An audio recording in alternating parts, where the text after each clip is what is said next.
6:01. I'll call the regular meeting of the Yellow Medicine East School District Board to order for December 14th. First item is the Pledge of Allegiance, and our flag is right here.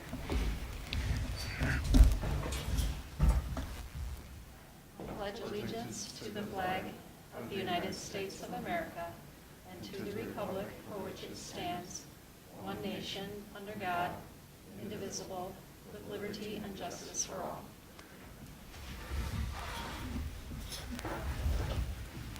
Roll call of board members. Amanda Lacey. Jeremy Corner. Sharon Rupp. Sonia Peterson. Jeremy LeBlanc. Ron Winter. Okay, all members present. Is there a motion to approve tonight's agenda? Motion by LeBlanc to approve tonight's agenda. I'll second. Thank you. There's a motion and a second. Any discussion? We don't have any additions or corrections, so there's a motion and a second. All those in favor say aye. Aye. Opposed, no. Motion carries. Reading of the Wyoming mission statement. Jeremy, would you Sure. like to read that for us? Our mission is to provide a caring environment of high expectations that prepares every student for a successful future and instills the value of learning. Thank you. Next item is public address to the Board of Education. There was none turned in. Okay. Next item is truth and taxation hearing. Leanne is here, our Yellow Medicine East School District Finance Officer. She'll do the presentation.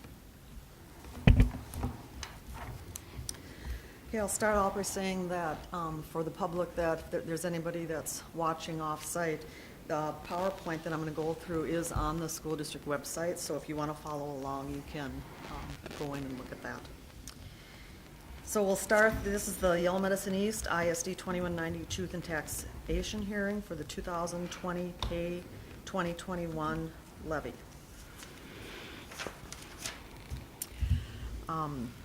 Normally at the end of the presentation, the public would be here in person, and so they would be allowed to ask questions.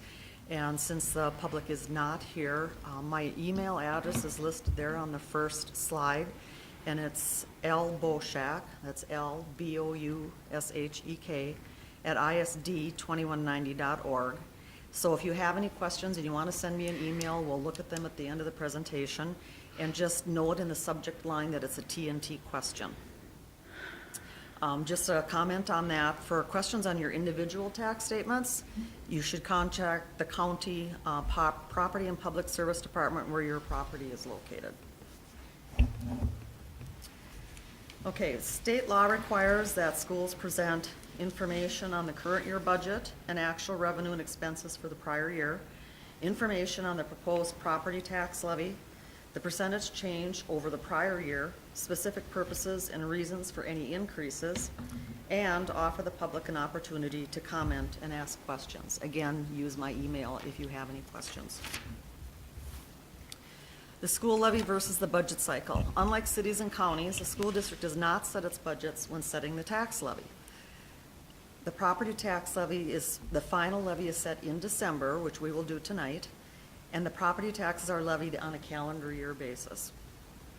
For our budget, next year's preliminary budget is approved in June, 6 months after the levy is set. Our school fiscal year runs from July 1st through June 30th. And usually later in the year, we will be doing some revisions for items that the board may have changed or added during the course of the year. The paid 2021 tax levy provides revenue for the 2021-22 school year. The preliminary budget for fiscal year 22 will be adopted this coming June 2021. School funding. School funding is highly regulated by the state. The state sets formulas which determine revenue. Most school revenue is based on state-specified amounts on a per-pupil unit basis. And you'll see this acronym throughout the presentation, or possibly APU, which means average pupil unit. The state sets maximum of authorized property tax levy districts can levy less, but not more than the amount authorized by the state, unless approved by the voters, such as a referendum. The state authorizes school board permission to present referendums for operating and capital needs to the voters.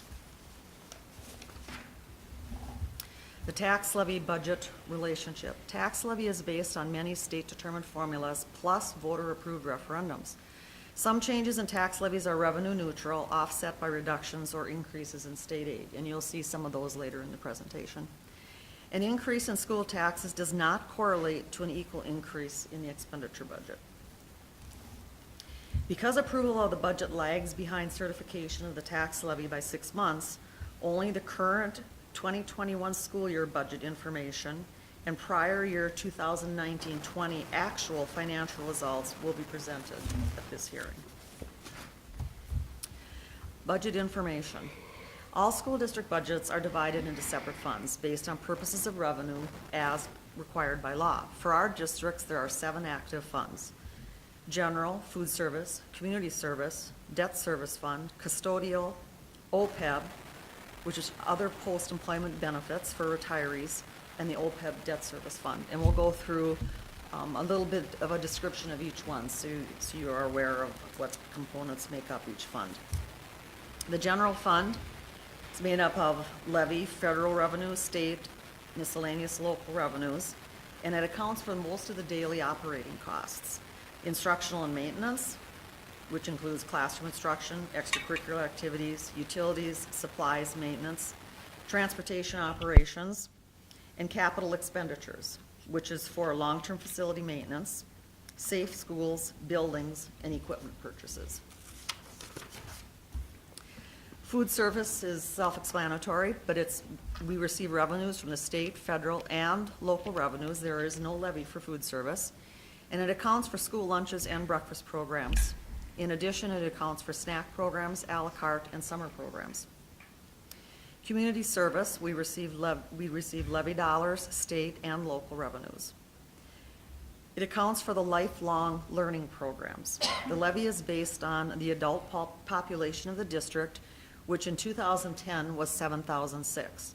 Next year, when the levy is approved, it will be based on the 2020 census that is currently going on. So when that report is out, it'll be interesting to see how those numbers change from 2010 to 2020. The early childhood levy is based on the number of children 0 to 4 years old in the district as of 9/1/20.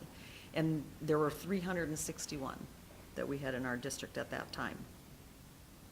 It also accounts for adult continuing education, early childhood family education classes, school and community-sponsored recreation programs, and senior citizens programs.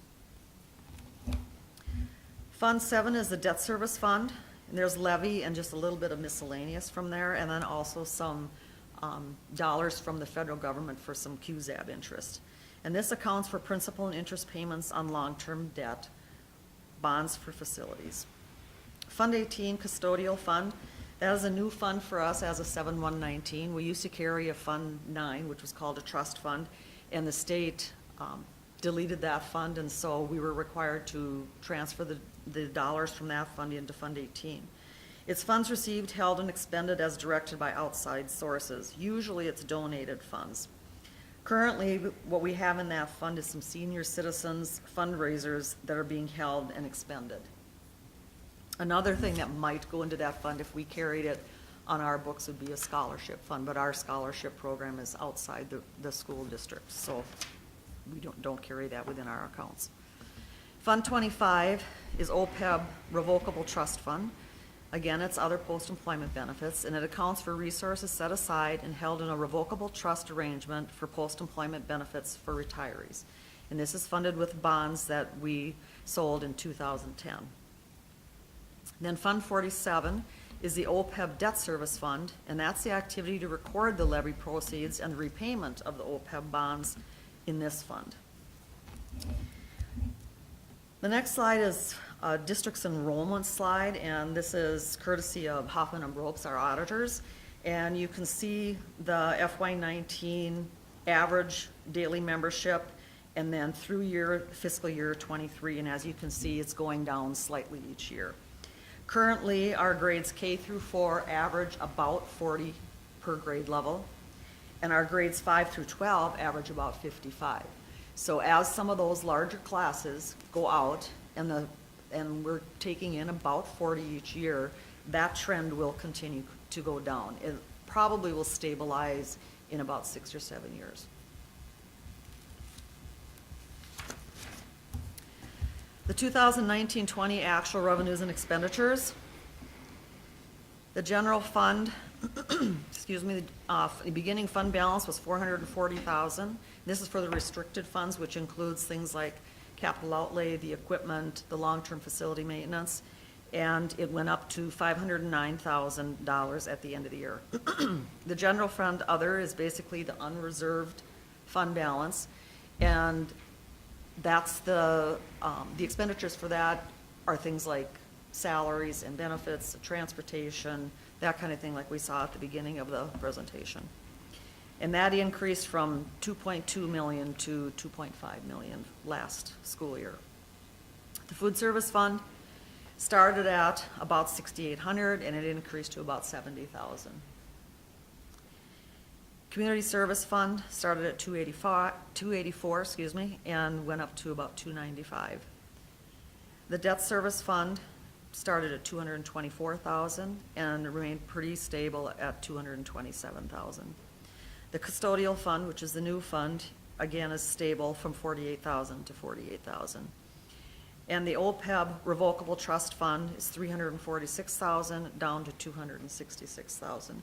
And what'll happen there is that when those proceeds are gone, those bond proceeds are gone for OPEB, then it will be on a pay-as-you-go basis for Levy after that, depending on what the retiree expenses are. So it'll probably last about another 4 or 5 years, and then after that, it would be on a pay-as-you-go basis. And the OPEB debt service, the fund balance is 42 and went down to 44. One comment on that, the revenues in and the transfers and the expenditures out for the OPEB debt service, they look large this year because we refunded those bonds, and so we both took in the revenue and paid off the old bonds, and that was so that we could realize some savings for the taxpayers, and that's going to be about $68,000 in the next few years. Then we go to the 2020-21 projected revenues and expenditures, and it's the same type of format as the slide before, and as you can see, the actual fund balances from June 30th, 2020 rolled forward to July 1st, 2020 for the beginning of this year. And these budgets were approved by the school board at our June 2020 meeting. And the general fund restricted is slated to go up from 509 to 583,000. The general fund other, which is basically the unreserved, is going to go from 2.5 million to 2.34 million, so down slightly. The food service fund, we expect the revenues and expenses to remain pretty constant, and so that will go from 70,000 to 70,000. One thing about the food service fund with the summer program, we see a different type of revenue stream than we do with the regular lunches and breakfast, and so in the last few years, we have had to transfer from the general fund into the food service fund because it's been a deficit, but this past year, we were able to realize more revenue than expenses, and so that will also help our general fund because we won't have to transfer out of there. The community service fund will go from 295,000 to 270. The debt service fund, 227 down to 200,000. That new custodial fund, again, remains constant. And the OPEB from 266 down to 175. And the OPEB debt service fund, again, constant, 44,000 to 47,000. So we're looking at a total fund balance change of $3,981,000 to $3,735,000 in all funds. The next spreadsheet outlines the 2021 budget by revenue source and expenditure category. And after we're done going through this spreadsheet a little bit, you'll see a lot of the information in graphs on the next 4 pages, which kind of gives a good visual of what the information is. So the first part of that is the revenues, and you can see it's broken down by local levy and miscellaneous local revenue, which would be things like fees and athletic gates and that sort of thing, some local grants, and then state dollars that we receive, and then federal dollars. And again, we'll look at this in the graphs in the next 4 slides, but if you look at the end there, that you can see where the percentages are at, that the local levy is just under 19% of the total budget, 7.8% for local revenues, 66.5% for state, and 6.8% for federal. On the expense side, the salary and benefits, which by far are the largest amount for the different categories, they're at 64.6%, but you'll see on one of the slides that if you look at just the operating funds and you don't include the debt funds and the OPEB funds, it's really at about 75% of the total budget. Purchase services, that's 13.7%, and that's things like transportation. The supplies and miscellaneous, and that's 8%, just under 8%, and then capital, health, and safety, long-term facility maintenance, it's about 3.4% of the budget, and the long-term debt is about 10%. So if you look at that first slide, or the first graph, the 2021 revenue budget by fund, and again, it's the same information that's presented in the, on the spreadsheet before, but it shows a good visual of the information. And you can see the big blue box, that's our general fund, it's 81.37% of the entire revenue budget. And food service fund is 3.96%, community ed 3.28%, the debt service fund 8.86%, the OPEB trust, it's under 1%, it's 0.93%, excuse me, and the debt service is the OPEB debt service is 1.6%. The next slide is a revenue budget by category. So you can see again, the largest area is the state revenue that we receive, and that's in the blue. The miscellaneous local is in the gold color there. The local taxes is 18.9% in the gray, and then the federal is 6.8% in the orange. The expenditure budget by fund, again, the blue is the general fund, it's 80.6% of the budget. Food service is 3.88%, community ed 3.42%, debt service 8.9%, the OPEB trust fund 1.66%, and the OPEB debt service 1.54%. The last slide is, the last graph is just the operating funds, so that includes the general, food service, and community ed, but it does not include the restricted budgets for the capital, long-term facility maintenance, and safety. And again, those are for things like the safety, the equipment, and the buildings. So the largest portion there is the salary and benefits, which is 74.49%. And that does include our payment to the Minnesota Valley Cooperative Center.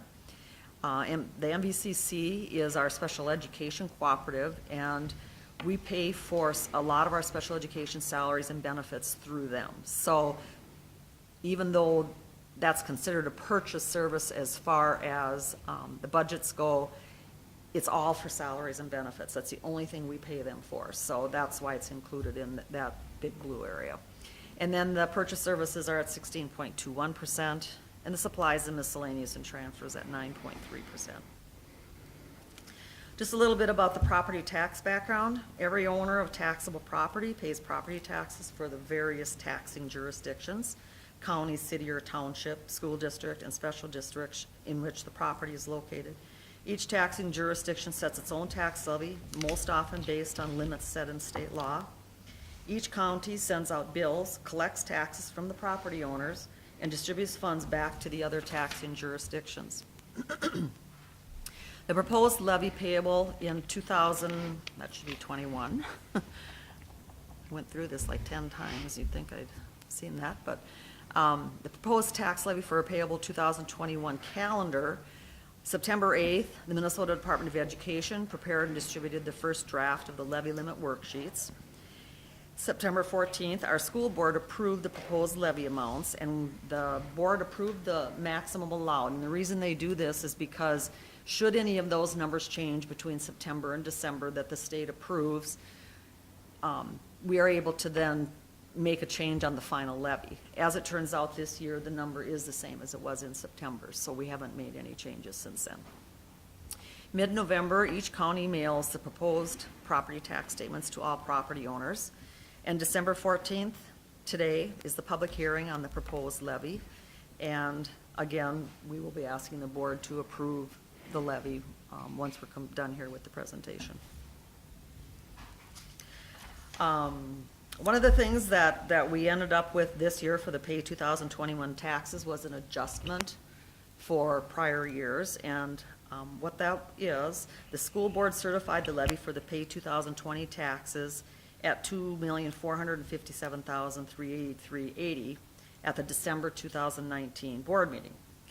Due to some county errors on levying the taxes for Pay 19 and Pay 20, the Q comp amount, $66,245.38, was reduced twice on the levy, making the total Pay 2020 levy on the taxpayers $2,391,000. That was the actual. So in other words, they were under taxed in 2020. So the Pay 2021 levy is increased by that same amount to make up for that difference. And the net amount to the taxpayers over the 2 years for the Q comp is zero. For this presentation, as far as outlining the different areas of the levy, the comparison amounts used in this presentation are the school board certified amounts for the Pay 2020 levy. The same amounts are used for comparison on the state levy limitation and certification report on the Minnesota Department of Education website. So for the general fund, I'm just gonna go through the totals right now because we will be going through each component separately on the following slides. But the total general fund went from $1,301,000 to $1,478,000, which is an increase of about $177,000. And then the community ed fund went from 129 to 137, and that's an increase of about 8,000. The debt redemption fund, Fund 7, went from 835,000 to 851,000. And the OPEB debt redemption went from 191 to 169,000. So the total difference between all funds increased to $107,792.29. The total 2021 proposed tax levy for all funds will increase by 7.32%, or that $179,792.09. In addition, $66,245.38 will be added to the Pay 21 levy for the county year on the Pay 20 taxes for a total of $246,037.47. Law requires that we go through and explain the reasons for any major changes in the levy. So we'll start with the general fund. The category, the voter-approved referendum. The levy is $638,558.82. It's a change of a reduction of $7,080 from last year's levy. And the reason for the change, every year this would be, there's an inflationary factor, so our amount per pupil unit actually went up slightly. And then it's also based on your adjusted pupil units. And so what we do is we levy on this, and then if our estimated pupil units end up being different than what the actual is, then they do a prior year adjustment based on the actual. So we don't realize revenues on what we estimate. We realize revenues on over 2 years on what we actually have for pupil units. The referendum levy is also subject to what's called LOR, or local optional revenue. And what that is, the state approved a $724 for all districts, whether or not they have a voter-approved referendum. So if you look at that bottom box down there, our total referendum and LOR authority is just over $1,800 per pupil unit. Of that, $724 is state approved, and then the rest of it is $1,077. Now, we don't see an additional $724. We only see the revenue that was approved by the voters. It's just that the state has split it into the two different components, the LOR and the local levy. But it's really all local levy, so.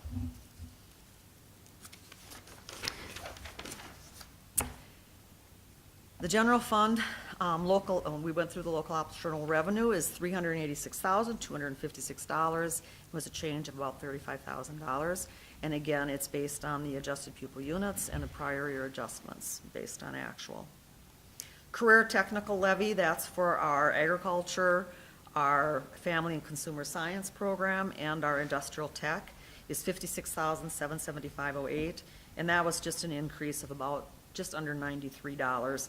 The state formula equals 35% of the career technical 2019-20 estimated expenditures. And then they adjust that to actual. So it must have been pretty close to our estimate because it was only a $93 difference.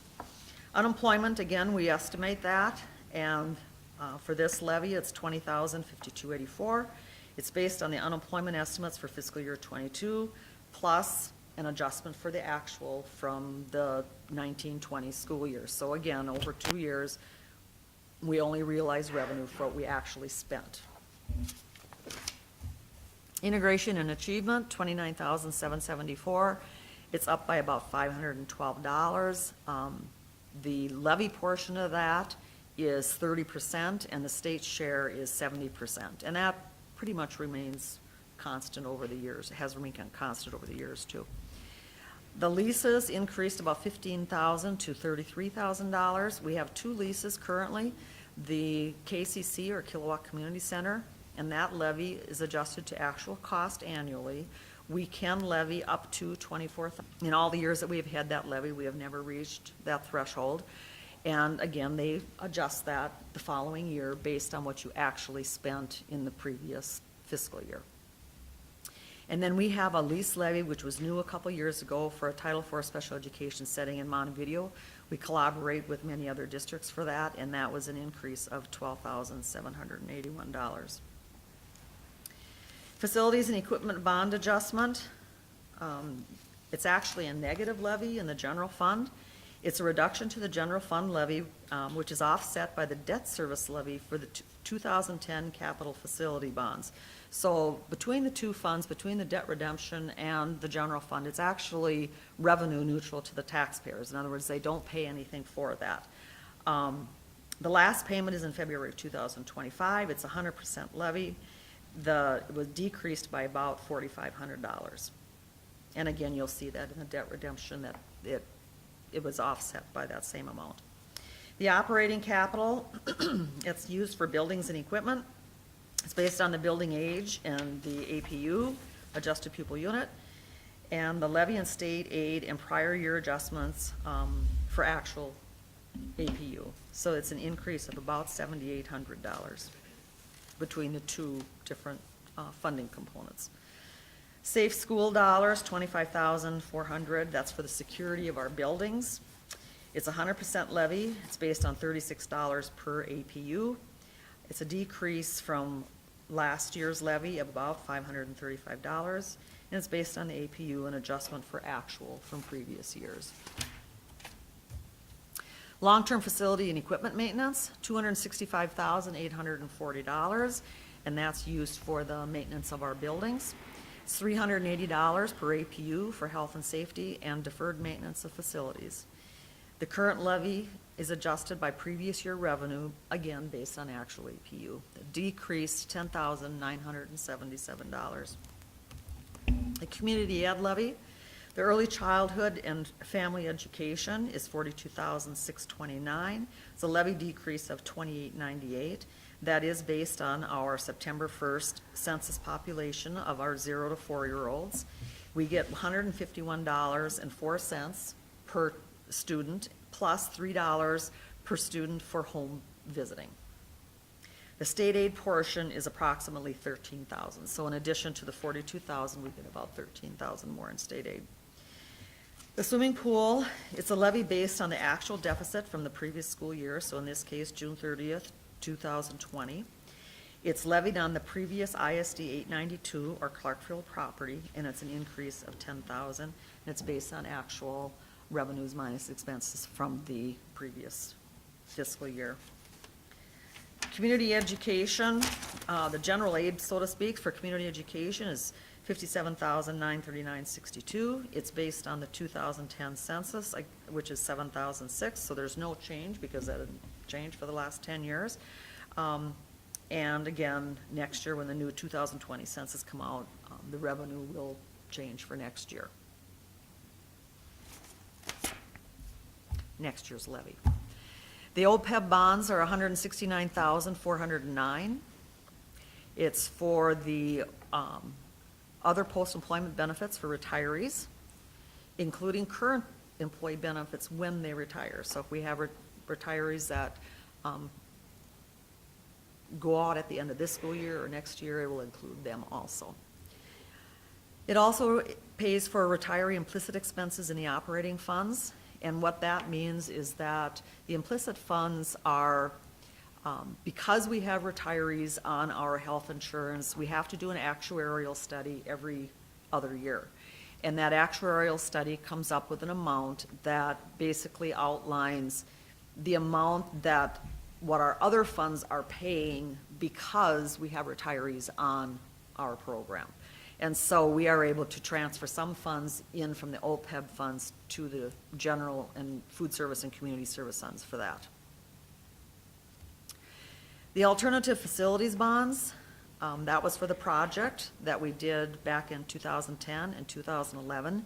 The first bond we did were QZABs, quality zone bonds, where we receive interest from the federal government. For that $8.26 million bond, we get approximately about 90% of the interest paid as we're going along through the years.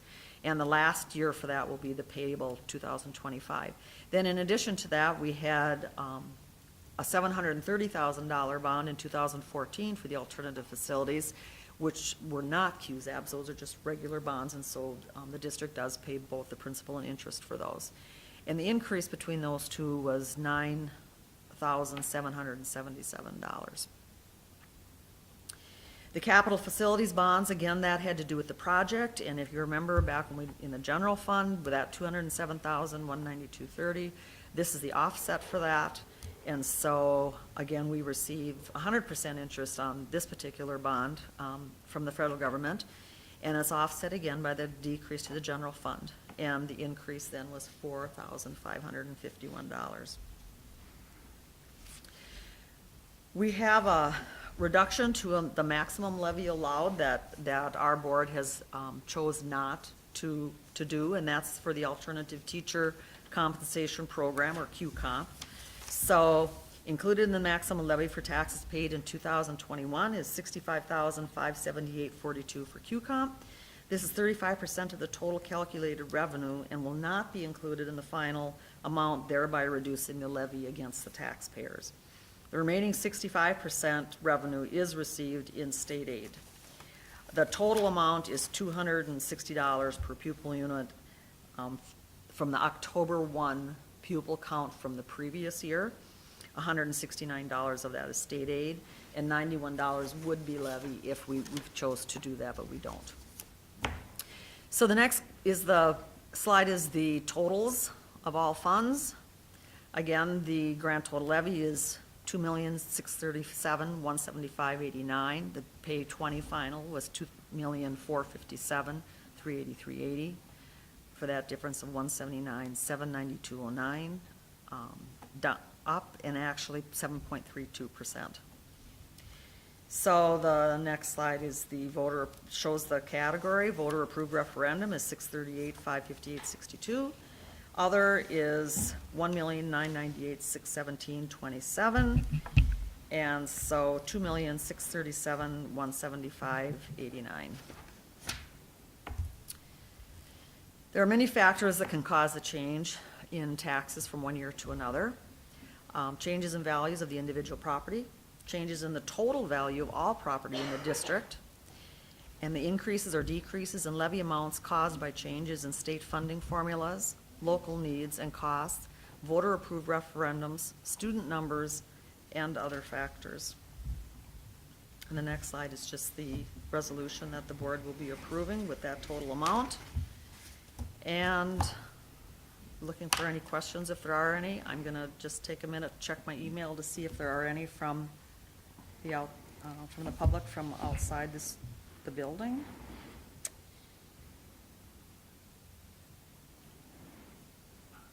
Not so far. Usually there aren't any questions,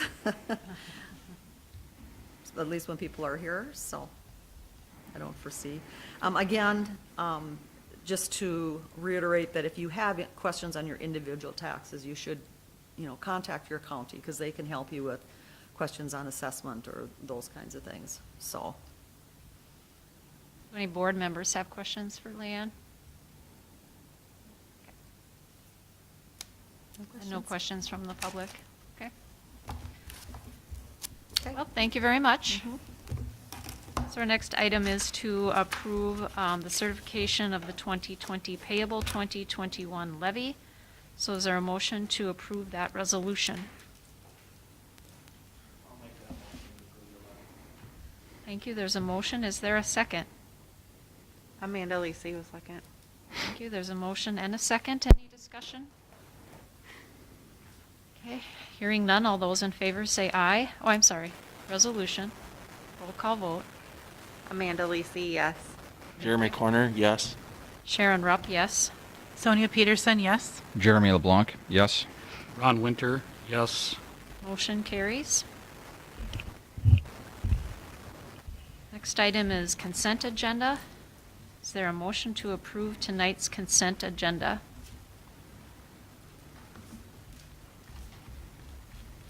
I'll make a motion to approve tonight's consent agenda.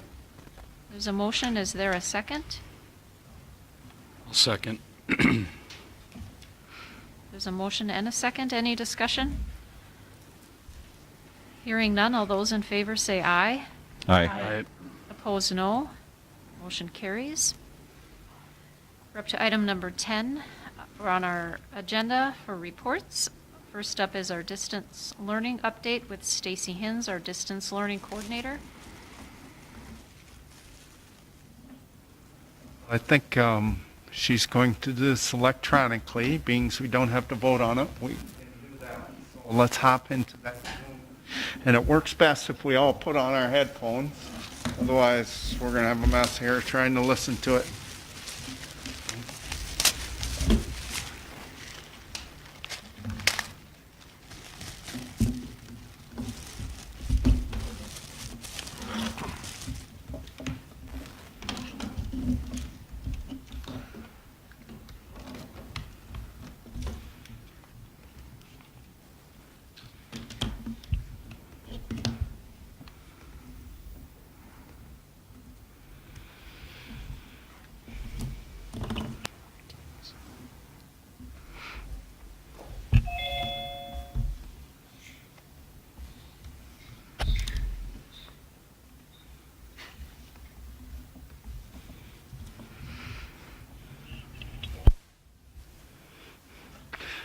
Looks like we're ready.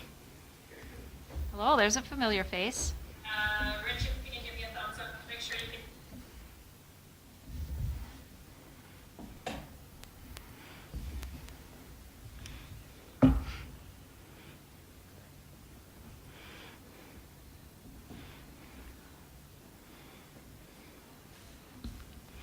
A little bit more, Rich. No, we should be good to go. Everybody might want to mute. Do we all want to mute?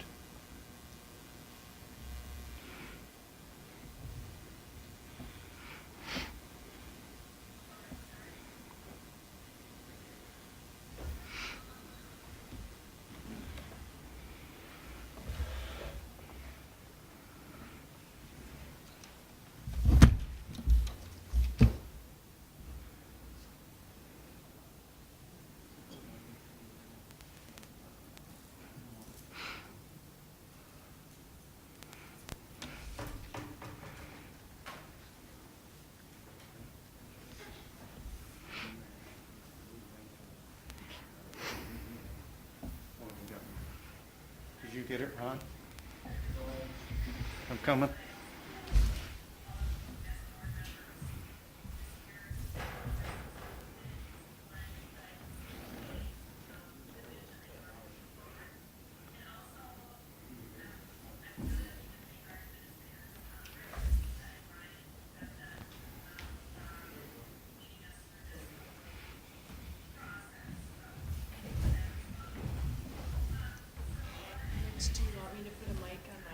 so the public can see it, or are you? Yeah, that would be good.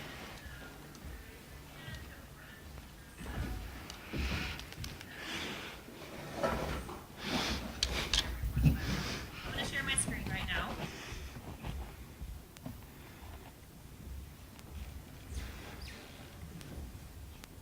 All right.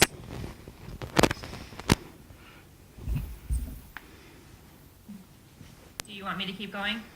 Yes. Are we good? Okay, thanks, Jeremy.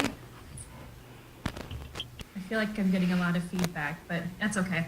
So what I did was created a distance learning classroom and featured a bunch of different teachers on here.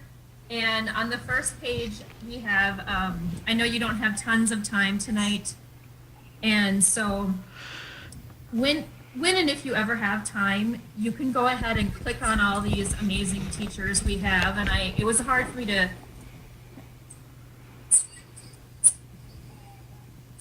can you guys hear that?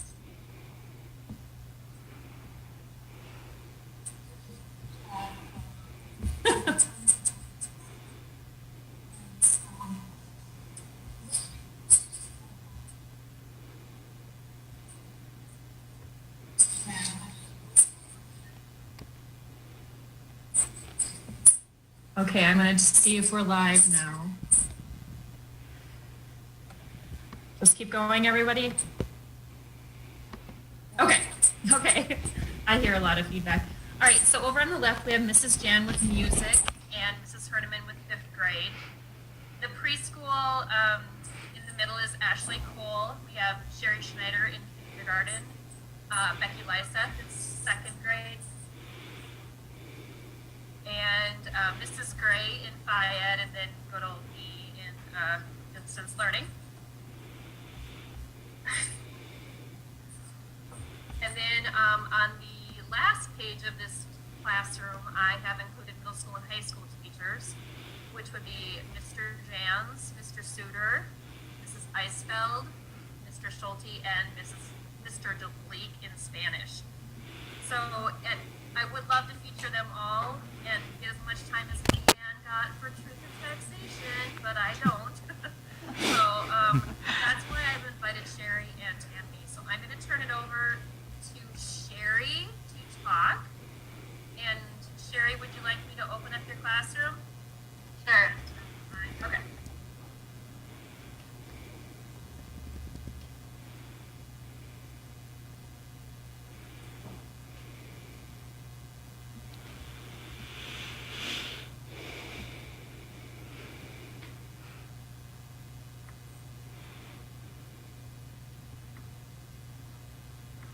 First of all, this is a classroom that we had back right before Thanksgiving vacation, and we were doing an author study on Charles Schultz.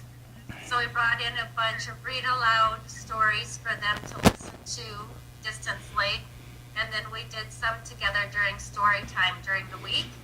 And then if you go to the second slide in my classroom, this was all uploaded into Seesaw. Are you able to click into the second slide, Stacy? Each of the students up above that, they were able to see all the lesson plans for the week. And then while we were doing math activities, they were able to go into this math classroom. So if we needed dice or rec and recs or any math activities to use virtually, they were able to go into the math room and just click on one of those areas there that had the tool that we needed, and we could do that together as the class still. So that was nice. If you clicked on the 10 frame, everybody in the class was able to utilize that same tool for math. Also, then the slide down next, we were able to incorporate our social worker with her second step program that she comes into our room weekly.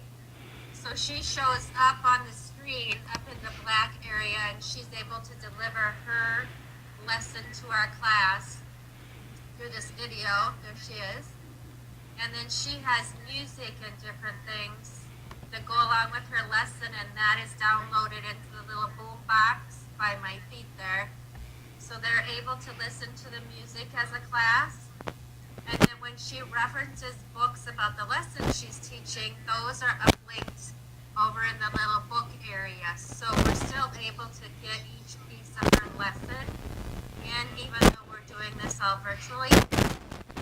Also, further down in slides, we were able to incorporate the social studies lessons that week. We talk about it and still able to watch everything. This was a science video. That was art project, so everything was integrated. Even though we're apart from each other, those were read-alouds that we used during the week. And that was a go noodle, so we were still able to do our brain breaks and things together also. And as a culminating activity at the end, we were able to, these were some of the math lessons, but we were still able to celebrate together at the end of the week. So just kind of a brief view of how we're trying to get all the different courses in by using a classroom virtually.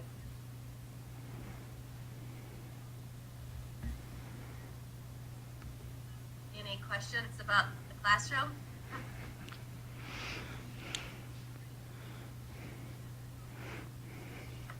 I think I figured out the feedback loop was coming from me having the board meeting open at the same time and hearing myself through there. So, double dose of us. Thank you, Sherry. Do you guys have any questions for Sherry?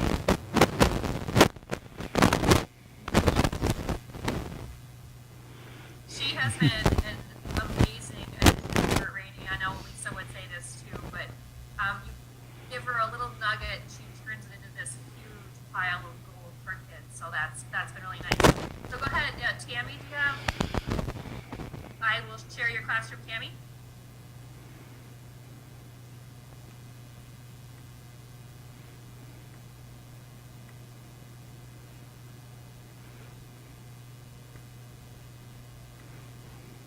Oops.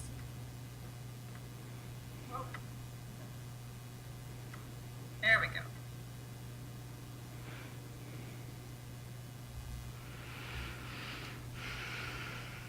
Tammy, you can go ahead and talk.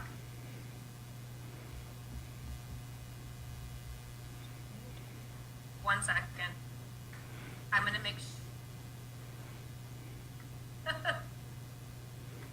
just gonna plot this a little bit here, because it's a lot.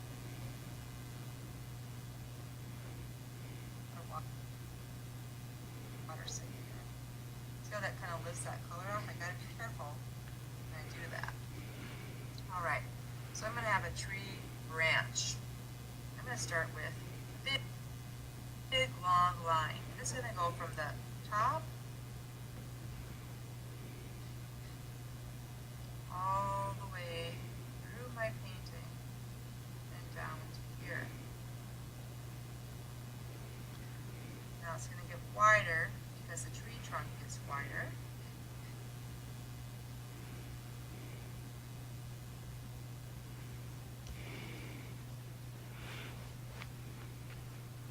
And I need more than one, right? So I'm gonna make a kind of like a big V or Y shape.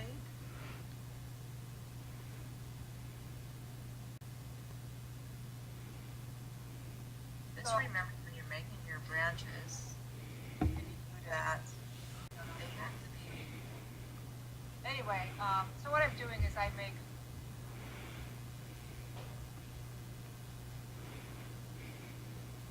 I'm not getting you. We can see you, Tammy. Go ahead. I don't know if it's any way can I present from my end, just a little bit, or I can just talk quickly about it too.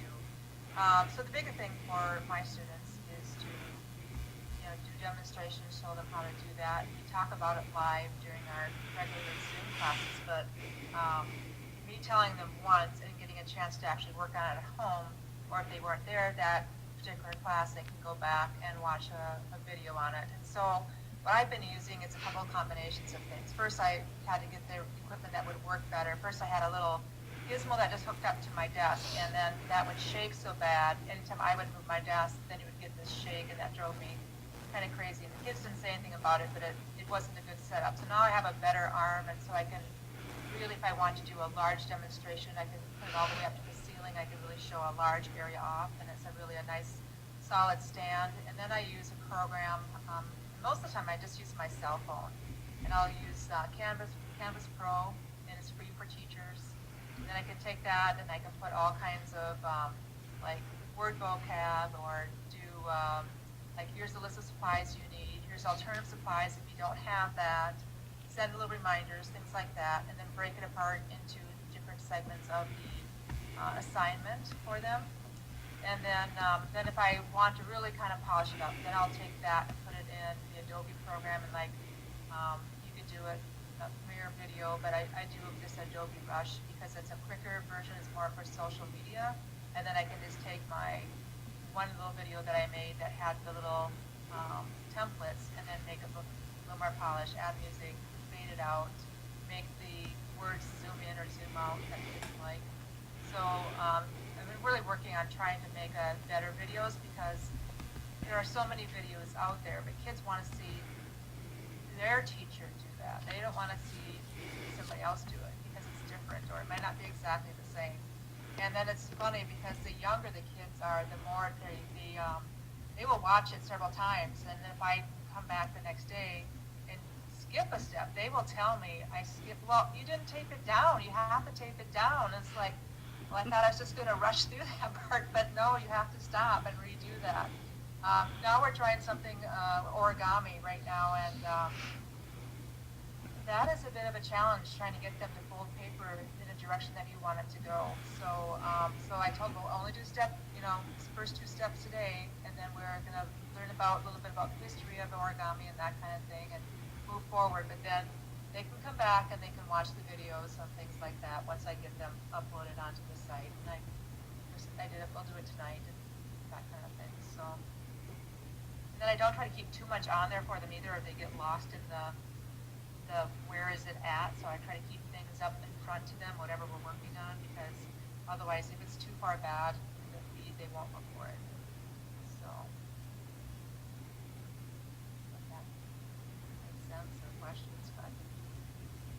So the videos will be anywhere from 5 minutes to 25 minutes on average, depending on what we're doing and on how much information I want to give them at a time, and who they are that I'm giving it to makes a difference. So.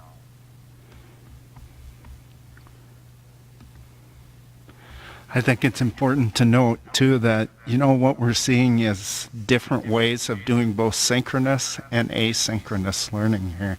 I think that's what both of them are trying to highlight here, and that's powerful because, some students or families have to adjust their schedule a little bit to what the parents are available. So. Am I back on? Yes. Yes, you are. Sorry, I didn't mean to interrupt you. No. Thank you, Sherry and Sherry. Do any of you have any questions? Can I show you 30 seconds of the preschool clip? Because it just, Yeah. just warm your. Or do Absolutely. you want to look at it some other time? No. Now. Do it now. Okay. Listen for the word Peasweed. You're going to hear it. Hold on. Hopefully.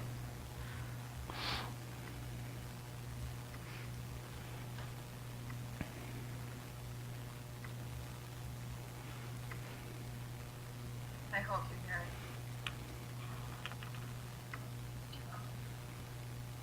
Make this a little bit bigger.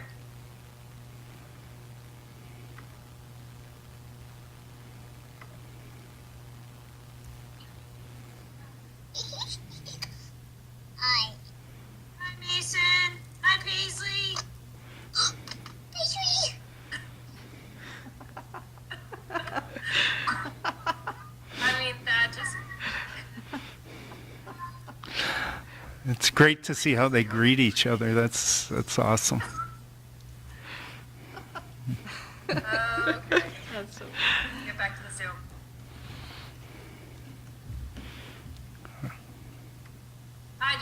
If you have time, poke around in there and click on all those different teachers and take a look, because you would be so incredibly impressed with what people have been doing at school. So Stacy, this is Sonia. Those classrooms look incredible. They look like so much fun for the kids. Thank you so much for doing that. Thank you so much for doing that. Oh, for sure. It's the teachers that are doing it. And you know, it's the staff, it's everyone. Paras, everyone's just chipping in and doing different ways to make it the best we can for kids. So, pretty lucky to work at Wyoming. So have Sherry and Tammy, have you guys learned a lot? How much do you think you'll transition into your regular classroom if when we get students back, not if? Well, it's continual. I'm sure you can speak for yourself, but it's continual, and so I'm always researching. And then, like, part of the time is, you know, to get kids engaged. And at least at my level, it's probably different than at kindergarten level, but we'll be doing something, and it's like, okay, we're going to try using Google Draw, and I haven't used it much before, and so I will take turns presenting, and then they can show me something that they figured out from yesterday that I didn't know. And they love that, to be able to, like, show their classmates something and teach me. And so there's things that they're doing that gets them more engaged, and that's at that middle school level. I would say middle school overall is probably easier to get to interact and to show their face and to be more represented. The high school is a little tougher group to keep be present and mindful of what they're doing, but they still do it. It's just really a little different pace and a little different style, I guess. So. Well, thank you very much. We appreciate your work. Thank you, everyone. Bye now. Thank you.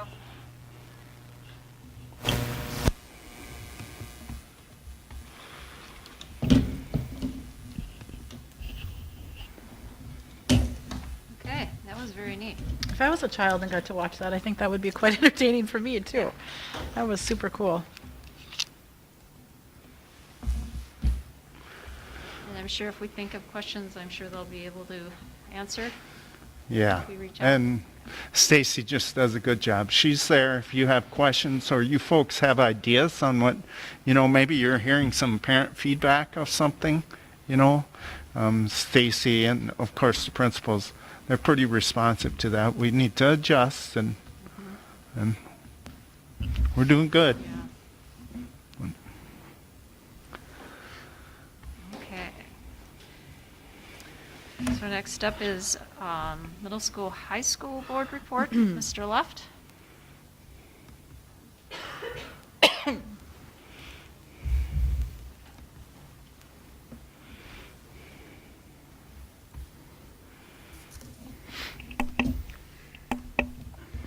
Yep, good evening. My board report was submitted online there. The first thing I want to talk about, there's been a lot of talk in the national news and especially within the state of Minnesota about how our kids are doing during this time of distance learning. Some of the reports that have come out said that a lot of high schools, mainly more in the metro area, are looking at high numbers of kids that are failing. So I put together a spreadsheet of how our kids here at Yellow Medicine East have done last year. So I took all 4 quarters of last year's. On your report there, you'll see the total numbers of Fs that were given per grade. So in there you'll see quarter 1, quarter 2, quarter 3, and as you know, all of quarter 4 was distance learning last year. So we have some comparison from our quarter 1 of this year to quarter 4 last year. The main difference, as you know, last year in quarter 4 we were more asynchronous, where the lessons were put out there during the daytime and the students were allowed to learn at their own pace. Where this year we have gone more synchronous, where we are live every hour via Zoom or Google Meets with our kids at home. So in there you'll see, just for example, you'll see the quarter, up top there is quarter 1 of 2020. You see the grades there. As you get into the first column, you see the total number of Fs per grade. Also the number of incompletes. That is one thing that I've seen a little more than, for the quarter 1 than quarter 4. Obviously with quarter 4 going, the kids are out of the building at that time into the summertime. As you know, with our incompletes, the kids get 10 days to be able to make up the time for grades to come in. So in there you can see, just for an example, in 6th grade there were 12 Fs that were given in quarter 1, 1 incomplete. There were a total of 45 kids in there. Total grades given, just to give you a concept, there were 331 total grades given for those kids during the time. So that's your A pluses all the way down to incompletes. The overall percentage of Fs were 3.67. The number of incompletes of total grades was 0.3%. Kids with multiple Fs, there were 4 of them, and then you can see kids with only 1 F, there were 2. So in there you can see that in middle school, actually compared to the spring of last year, and almost traditionally during the school year, middle school has fared pretty well overall as percentages. Where we really see some troubled spots here that we're worried about, there's always a transition within any high school from middle school to high school, especially with freshmen that come in. So like this year, we're looking at after quarter one, 9.6% of our kids got an F on there. 10 of them had multiple Fs, 2 had 2, and then so on and so forth down there. The thing about, I just want to remind everyone about quarter grades. Quarter grades doesn't necessarily predict how they do on the semester grade. We do have some kids that will stumble one quarter, do very well second quarter. We'll average out, and then they do on the semester. So we don't have the total semester data yet, but that will be something that we track as we move on. Any questions about grades before I? So I just want to make sure I'm reading this right. So Yep. this quarter 4, 2020, let's look at the 9th grade there. Yep. They would then translate to the 10th grade quarter 1, Correct. 2020? Yep, so if you look at that, Amanda, the 9th grade last year had 42 Fs out of 66 kids of 417 grades, so about 10%.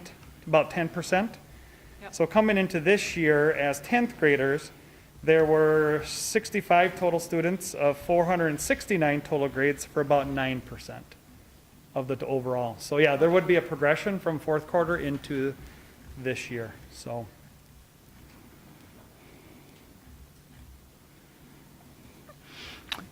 Why do you think our seniors have such low failure rates? You think they're just maturity? You think they're finding their niche? What do you think? I would say it's some of that. I think it's some of all of it. Some of it is maturity. Some of them have the plan of what's going on. Some of it too, as they know that with a good senior year coming in, that they'll be graduating here in the springtime. So we've traditionally seen in the past the senior class, junior senior classes usually have a lower rate of Fs to do it for some reason. And I don't know, Rich, in your experience, but usually the transition in 9th and 10th grade is when we usually have higher Fs with some credit recovery and things in the summertime. So.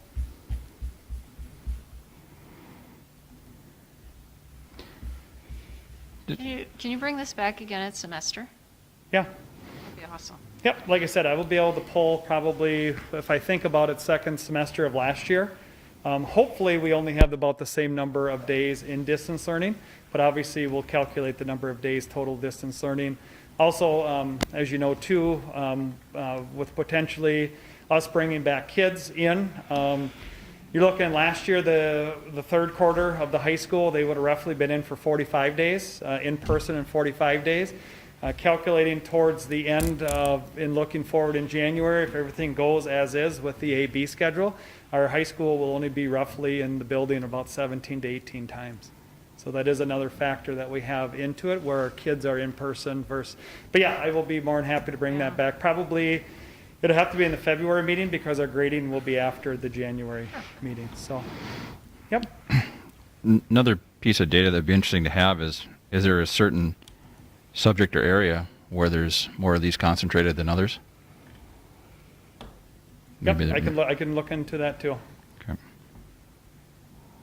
So would you want that, Jeremy, broken down by social studies, math, English by department, or? Yeah, I think by department would be fine. Yep.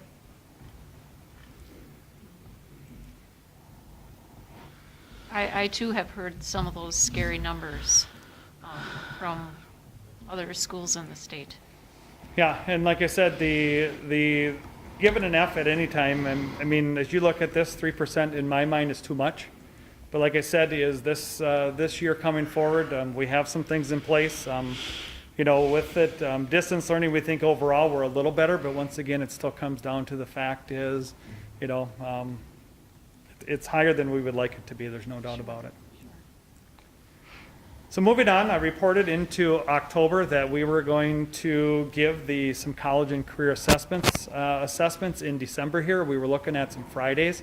Unfortunately, with distance learning, we have pushed those back out until March, which would be the time right around we give the ACT. And those tests would have been the ASVAB and also the pre-ACT to the 10th graders. So more data as they come forward based on the availability, but also how the school setting looks forward to doing that. So we are looking at doing them on a Friday just because it is a virtual day. Plus we would be able to spread the kids out more throughout the building. So we would be able to use some larger places. We really don't like to give the assessments in the gym area just because they're too big as they get into it. So more information to come on those. Last month at the regular board meeting, there was some discussion about the learning zone. The learning zone here is what we have coined the term about bringing students into the building during this time of distance learning. At that point, it was very loose in November about how students were in. We sat down and discussed some of the criteria with both the special ed team and then the teachers here. So as you see there, the main thing we will know that many of our kids, and we know that we can't use the term normal, and I thought a new teacher to the district said it best, and just asking how the school year was going, and their response was, I really can't compare it to anything else because there's never has been anything else. So getting to the point of obviously traditionally we have a bell curve of learning, but obviously we know through distance and hybrid learning, the models we're using, there is going to be some positives and some negatives that go with it. But in here, we had looked at the criteria of students that have 5 or more unexcused absences, poor academic performance, and or 8 or more missing assignments. We do allow them to come in on school transportation. I would say right now we have identified over 50 kids, which is about just a little over 10% of our middle school and high school population.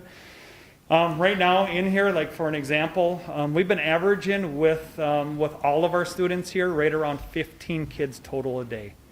So within there, we're not bringing 50 kids in every day. So for example, in the progression as you get into it, we start off first and foremost with just one day to see if we can get some help with some academic help and assistance to get them caught up, to get them back on track. If we identify that that is not working, then we look at day 2. Another great option that we have right now is that 4 hour of uninterrupted time on Fridays that we're able to bring kids in and to work with teachers and liaisons to be able to get caught up on the work. So in there, just so you know, we have a step-by-step process. We talk about it at the staff meeting.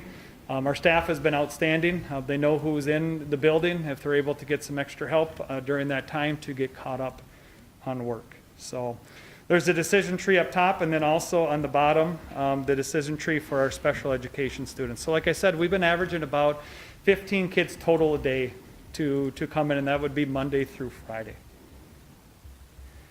Fall virtual conferences were held on the 19th and 23rd. Our attendance was down. We did do a tally with the total number of conferences. We had just over 150 total conferences that took place. Usually with the student-led conferences, we show about right around 80% of our student-led, and that is where the parent and the teacher physically come into the building and have a conference with the advisor and move forward. Just with kind of the odd year this year, we thought we would just do virtual Zooms by scheduling. Some things worked well and some things did not work well. So there are definitely some things that we'll be looking at differently for the winter-spring conferences as we move forward. As you know, with our spring and winter conferences, that also is the night that we schedule for the next year. So we got to figure that out, how to, as we progress into it, based on the schedule, whether the kids here or not here, to give the presentation to the kids, but also we'll be hopefully scheduling at some point with the students during that time. So I shared a couple other really neat technology activities here. One is by Robin Osleson. She is doing escape rooms. So it really is, it's kind of neat if you go into those activities, just like the Bitmoji classrooms. There's lots of things that are hyperlinked in, and then really what it is, it's a scavenger hunt through to answer questions and to be able to find the answers within geography. So she had shared a couple of them, one on geography and one on World War. And then, like I said, Bitmoji has been around for a while. Stacy Hinz just shared some of that, but I just want to share there what Amy Stewart is doing within her classroom as well. And last but not least, the English department nominated our Students of the Month, and then also I put our honor roll for quarter one, A and B honor roll there for all students as well. Any other questions or anything I can help clarify?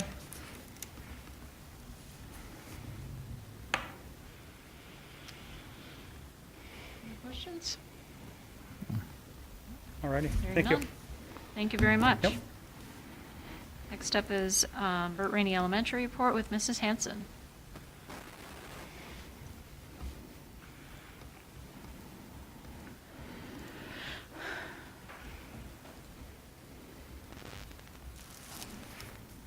Good evening, everyone.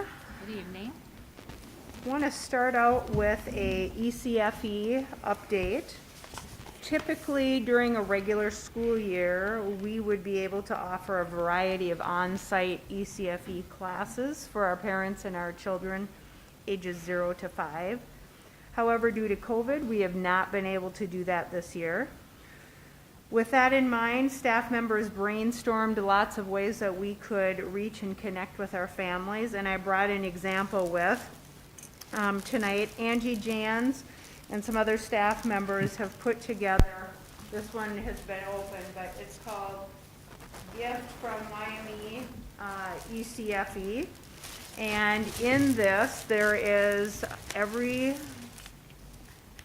thing that you can imagine as far as crafts. There is parent information, winter songs, winter book, a snowball fine motor counting activity, a winter movement activity, a snowman art project, penguin waddle game, and so forth. There's also items in here for making Play-Doh. And so what Mrs. Jans did is all of these are kits, and these are put together, and it has all the directions and all of the pieces in. And this bag is full of those. We were able to, using our census information and other registration information that we have, she created over 90 bags, and approximately 60 of those were able to either go home with staff members or siblings at Burt Rainey or middle school, high school. And then the remaining 30, what we're doing is we're sending home a postcard, because a lot of the remaining 30 are new families, or even in some cases, people that we are not familiar with, but we happen to have a name and an address. So we send them a postcard and basically invite them to stop by Burt Rainey to pick up their bag.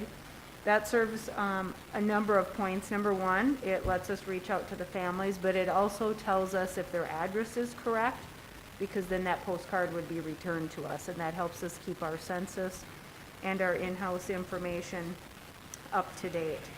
So thank you to Angie for putting all of those things together. I was going through the bag earlier, and something as simple as, for a parent, 3 easy ways to put on a coat, and it's just different methods that a parent with a preschooler or young child can do to help them learn how to put on their own coat. So preparation for coming to school. Any questions on that?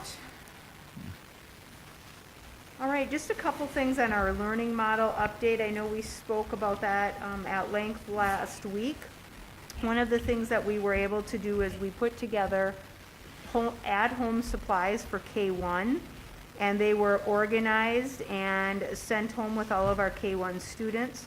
We have discovered over the last month plus that some of our students were running out of paper, pencils, scissors, glue sticks, and so forth. And so through some donations and some local funding that we had access to, we were able to put together those kits for the kids. In addition, just wanted to share a couple Seesaw stats with you. I ran the stats today after school to see how much activity Seesaw has brought in. And I calculated from November 2nd through yesterday.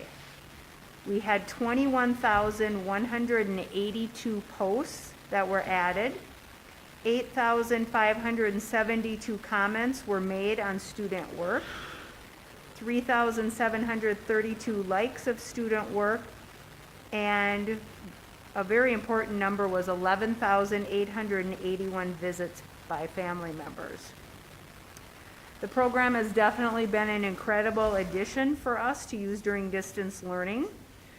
And in addition to our distance learning through Seesaw, we're also now able to be bringing in some of our students who were identified as needing additional support. And our students come in for certified instruction anywhere from 1 hour 3 times a week to 2 hours 3 times a week. It really varies based on the student's need and the teacher's availability. Our Burt Rainey staff have done a fantastic job of trying to juggle everything from that mode of instruction to distance learning. You know, we have to prep transportation and be sure that's organized, and so there's a lot of scheduling that they have to deal with. But kudos to them for their efforts on that. We are able to get quite a few of our students into the building with that model. We are busy prepping for the return of our preschool K1 and second graders on Monday, January 4th, and our third, fourth, and fifth graders on Wednesday, January 6th. I also am excited to report that a few of our full-time distance learning families have opted back into in-person learning and will be joining us in January when students return. Parent-teacher conference details. As you may recall from an earlier meeting, I had shared that we had done a different type of sign-up with our families, which worked really slick. We eliminated the paper that goes back and forth between parents and teachers that I know I've been involved in since I started teaching, and it was all now done online through scheduling. And we were really pleased with our attendance rate. It was actually 91%. And families either attended via Zoom or a phone call, and that was up to the parents. Of the 9% that did not attend, some of those were families that had been in distance learning for that first quarter and just opted back in on second quarter, and so they opted out of a conference, and there were also a few that we just were not able to reach. But otherwise, we were quite happy with 91% when it was all done online. Just a couple activities coming up this week. This week and next, we have staff holiday events going on each day. They range from everything. Today was Mad About Plaid and Flannel Day, Ugly Christmas Sweater Day, Grinch Day, and a variety of activities for the staff through next Wednesday. We also have invited our students, either those coming in or those joining us online, to participate in 3 days remotely next week. Our first day is it's beginning to look a lot like Christmas Day, wear your favorite holiday shirt. Grinch Day, wear your favorite green shirt, and of course your holiday gear day. In addition, we are also currently prepping for our 2 days of January staff development, which will include updating our curriculum maps and re-looking at our power or priority standards by grade level. And then we also have allocated some time where we can compare those with other grade levels before and after. We are also going to be participating in the Impact Conference, which, if you've heard, many staff members over the years have gone to the TIE conference in the cities. This is replacing that. And the topics that we'll be able to attend, it's all done online. So it will be, all the sessions are recorded and staff will be able to tune in at a time that works for them. But it covers everything from curriculum development, hybrid learning methods, addressing the steps to equality, special education and inclusion training, brain-based teaching strategies, and much more. I think I looked this morning, there was close to 50 sessions that we can jump in on. We also will have access to that for up to a year. That is all I have for tonight. Do you have any questions for me? Those bags are remarkable. Pardon me? They're remarkable. How much work it took to put all those together. The It ECFE is bags remarkable. are, Yeah. Yes, and this is full. So originally, we had thought about mailing them, but we did a test on mailing, and it was going to be close to $6 a bag. Tells you how heavy it is, but yes. Mrs. Jans did a fantastic job on this. My question with those is you talked about, you sent them out to whoever was on your census? We have, And- yes, And do that include ECFE, potential ECFE students whose maybe siblings go to another district? absolutely. Okay, great. Absolutely. What we do is, the census list isn't always up to date for no one's fault. But what we do is we try and look at it, analyze, okay, are these families still in the area? If we're not sure, they're gonna get a postcard from us inviting them to stop in. The other thing that Mrs. Jans did, which we've had a great response on, is when we initially sent this bag home, we asked the parents to either email her a comment about, you know, what they thought of the bag, or send us a photo of their child doing the activities. And then we're gonna take those names and put them in a drawing for a free sled. And we've had quite a few photos come in and real positive comments. So, great reviews. Yeah, undoubtedly, yeah. Good marketing. Yep. Any other questions? Any other questions for Mrs. Hanson? And you know, I know I've said this in years past, but if you ever are aware of a family that may not be on our list, we also have a Wyoming Sting baby program for any newborns. We have a gift package that we send to them. You know, it includes a cute little Sting onesie for the newborn, as books and information on Burt Rainey.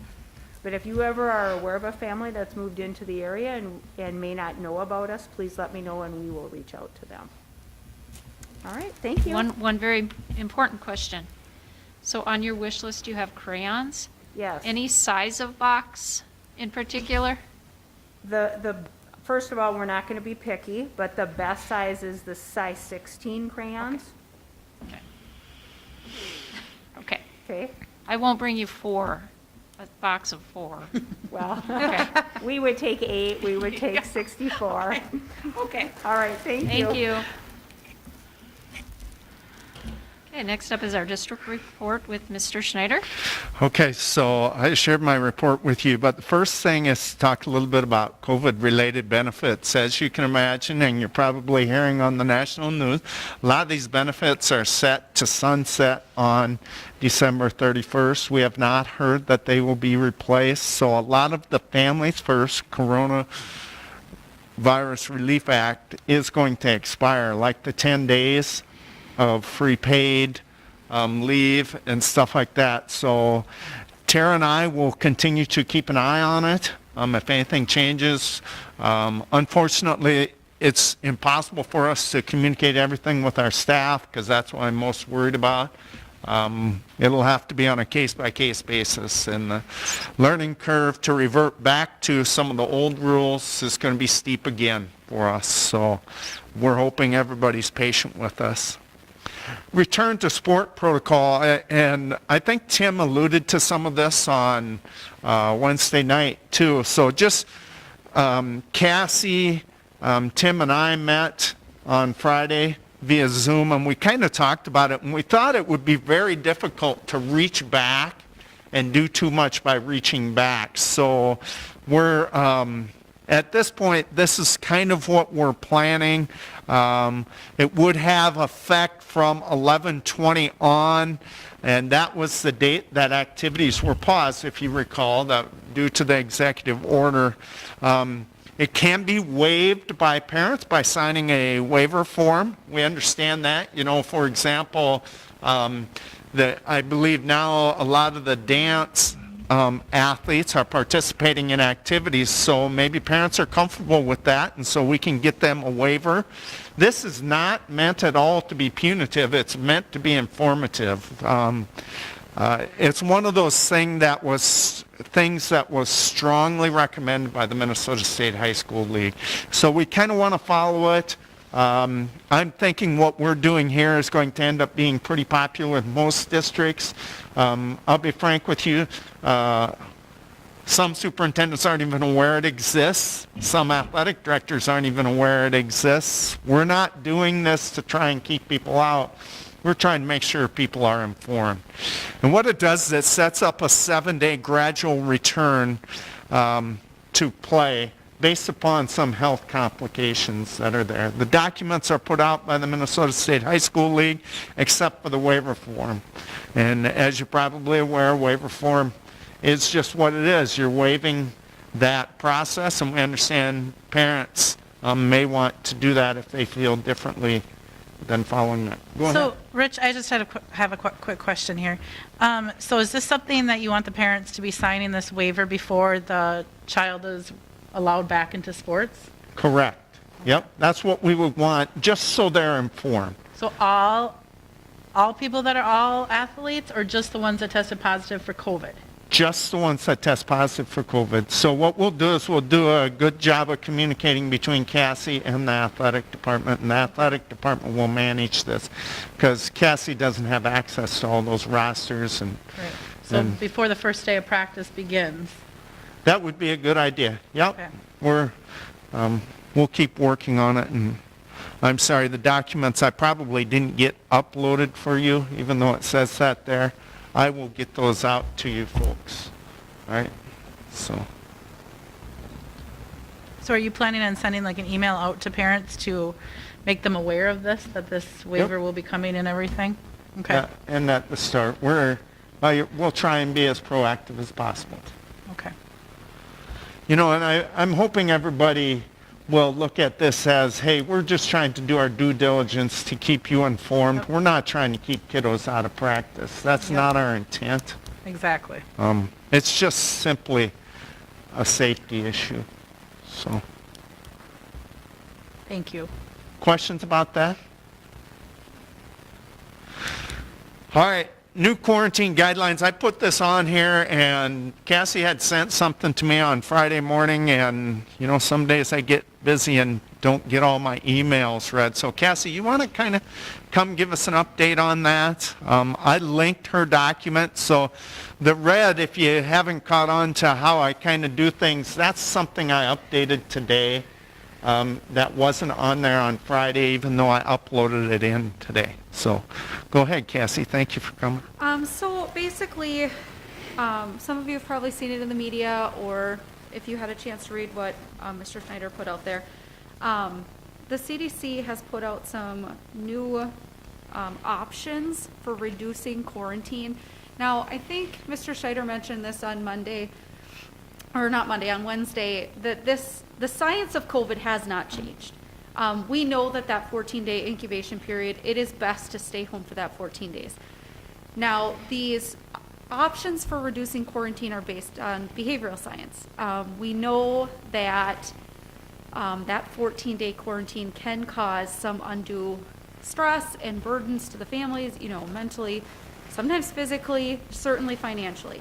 So they've looked at some data to find out a way that we can still be safe, but then possibly reduce some of that burden, and hopefully get people in the community and the general public to be more compliant with testing and with quarantine and staying home when they're sick.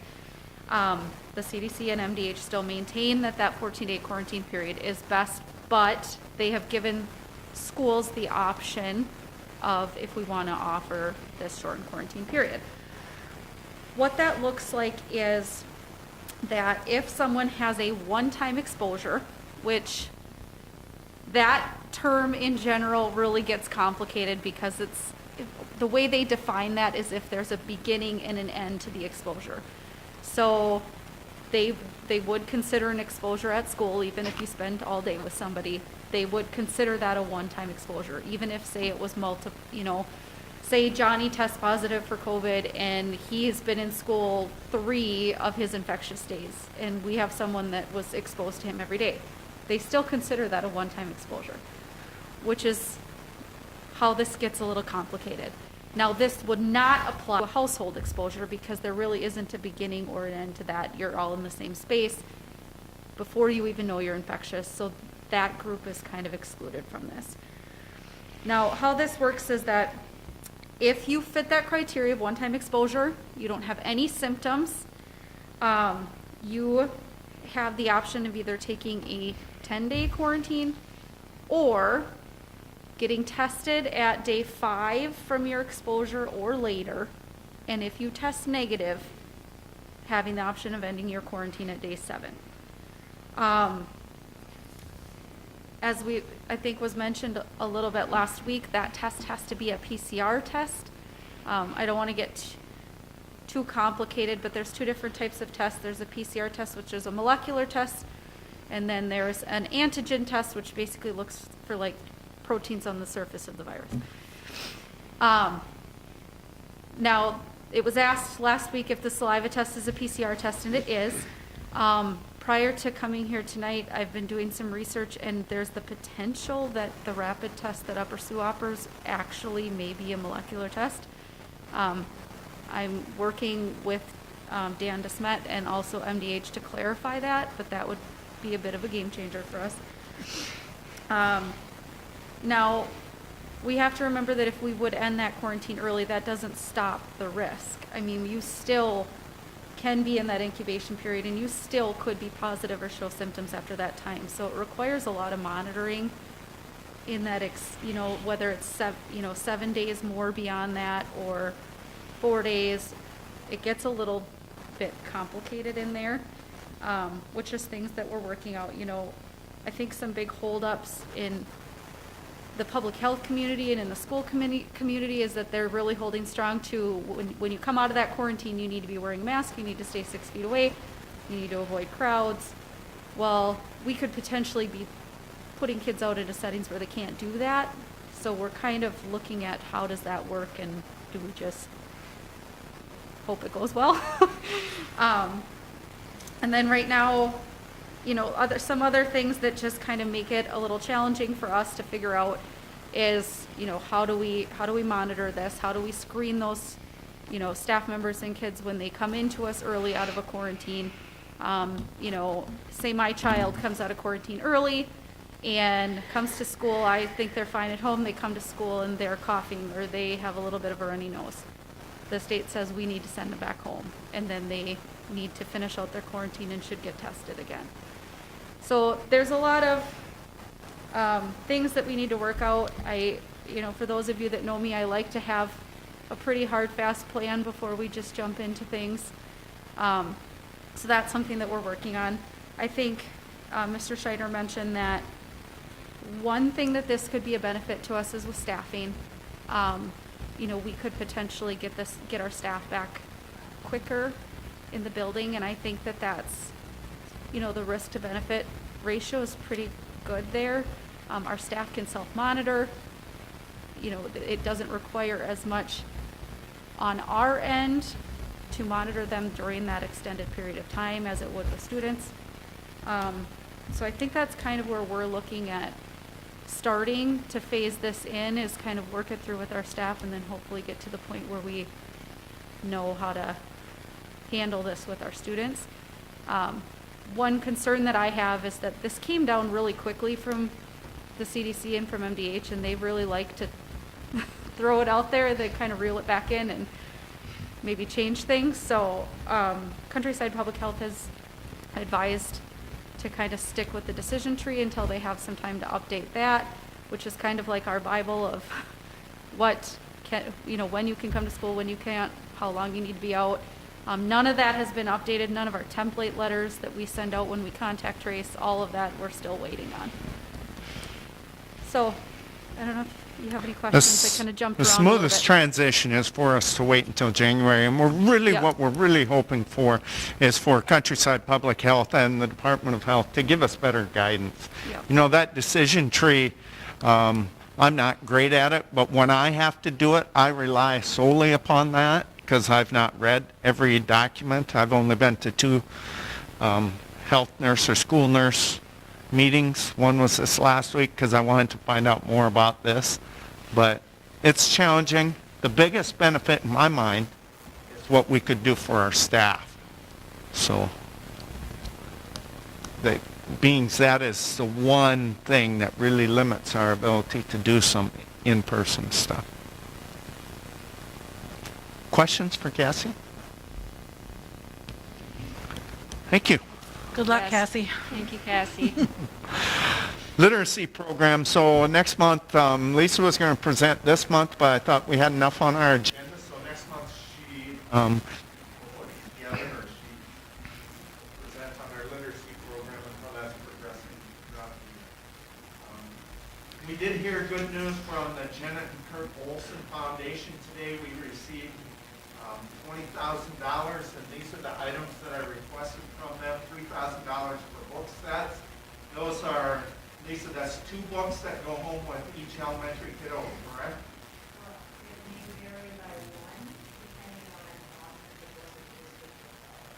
Okay. So it's books that they get to take home and keep. All right. So, what do you- They get to select them. And then they did approve $1,900 for class per Zoom. That's an add-on to Zoom that allows the teachers to better monitor what the students are doing. We have Go Guardian now, but Go Guardian doesn't link directly with Zoom. Class for Zoom is a brand new product that does. And so we'll look at getting that, get it going. They had asked me about getting it, and I was kind of a little apprehensive because now we've gone through all our CARES and CRF money. I just didn't think it was good for us to try and budget extra expenses there, but now that we have this foundation money, that's a good use of it. You probably have heard, or maybe have seen, or maybe not, interactive panels. So right now, if you go into like, especially any classroom, you'll see these whiteboards on the wall, right? That is becoming obsolete technology. What it is basically a touch screen TV that will still run those whiteboard software package. They're about $2,200 a piece. They have, and we have already bought some. We don't have them installed yet. Right now we're going to make them portable, 2 of them, and so we can try them out. But we also got 6 more, 3 for each building. So that will take some of our oldest I call them interactive whiteboards, which are mounted. These will be mounted too, and replace those. And then we no longer need a projector or the interactive whiteboard. So it's the next step. So No more chalkboards? yeah. I found a chalkboard the other day. I don't know. It was probably down. I was checking on the sinks down in the coach's office. That's where I found it. In the coach's office, I found some chalkboards. So I don't think there's too many chalkboards anymore, and we really shouldn't have them due to the allergic reaction students have to chalk now. So it's a wonder we're alive, right? Negotiations. So what is the earliest time? I believe that's Jeremy, and Sharon. What's the earliest time? You two said you could start at 3:15, and for the EMYME, the MOU, that's fine. Can you do that at 3:15 too? All right. Now we have the other one is MSEA. 3:15 won't work for them either. It has to be after 4 o'clock for them. What's the earliest that works for you folks? Whatever works, I can make work. Yeah, that's fine. Yeah. Okay. 2. So 4 o'clock-ish. If that's the earliest for them, I can make that work. Okay. That's the earliest for them, yep. For a variety of reasons. So, okay. That's all I have, I That'll believe. still be tomorrow or next, Yeah, the one is tomorrow. 4 o'clock. It's, I believe I sent you, Okay. is it 3:15 tomorrow? I have 3:15. Okay. Yeah, So that didn't 3:15. change. That did not change. That's with the other group, so. Got it. All right, Okay. thank you. Yeah, thank you. So our next item is celebrations and recognitions. There are quite a few here, so bear with me while I pull this up, make it a little bigger for my old eyes.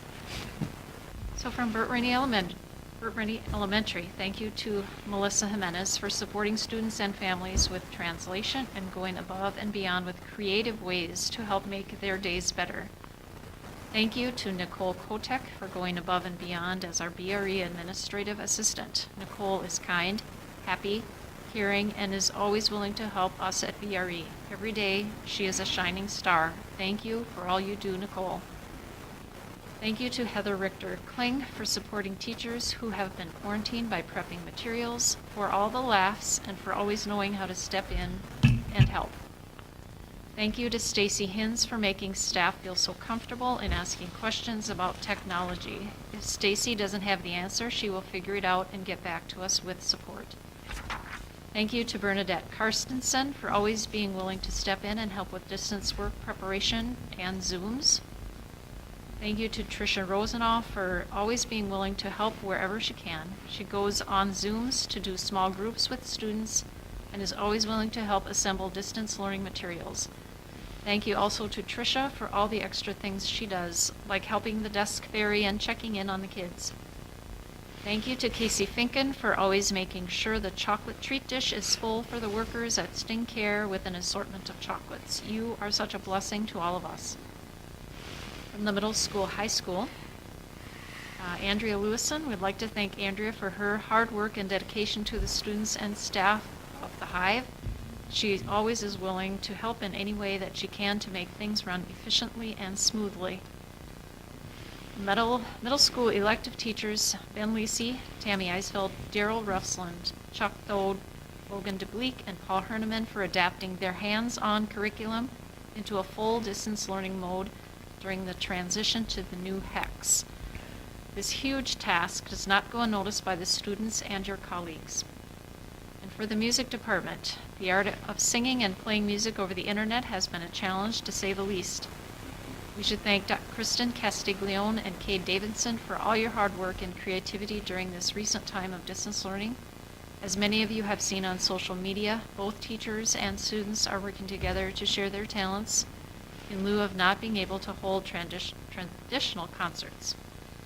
And from the district, thank you to Jeremy Corner for his service to our school and community. It is greatly appreciated.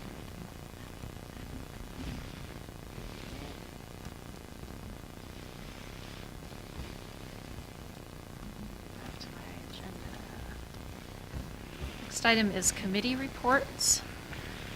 Policy Committee met on November 16th. Anyone like to update us on that? Okay. Yeah, the policy committee met. We talked about updating some policies. I see in our minutes here that we were going to talk about the tobacco and student medication policies tonight, but I don't see them on the agenda. Sorry. So maybe those will go to the next meeting. We discussed the policy for the disposition of obsolete equipment and what we could maybe do there to update or change what we've been doing.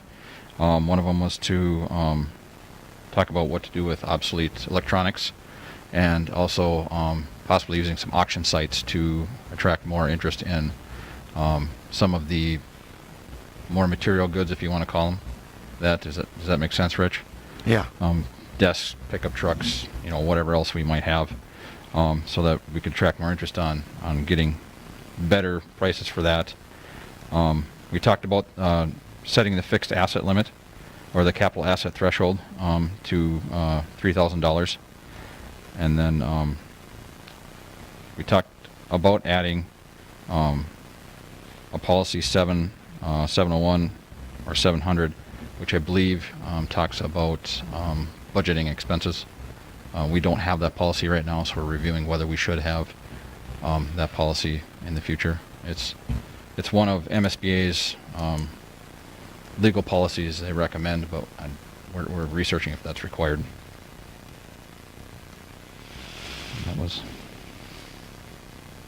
And there was discussion about incentives for completing the education benefits, a sliding fee for Chromebook insurance. I think you were going to go back to the principles about that, Rich. Yeah. Our plan, our hope is that we would tie some fees to that, completing that educational benefits application. Yeah. So, which I think we actually have talked about it in past years, and we just, thinking about the details of it was challenging. So. Okay, any questions for Policy Committee? Then Then we'll move on to Buildings and Grounds Committee meeting. They met December 2nd.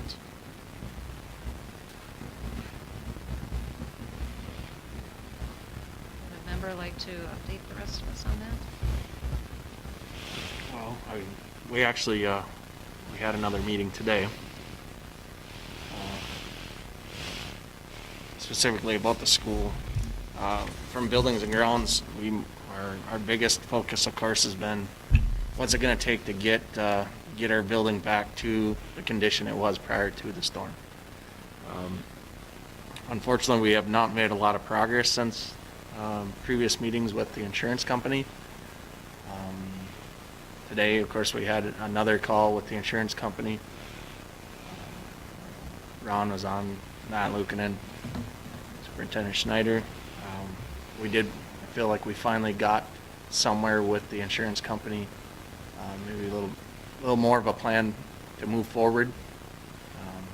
Unfortunately, it's really something that could have been done a couple months ago, but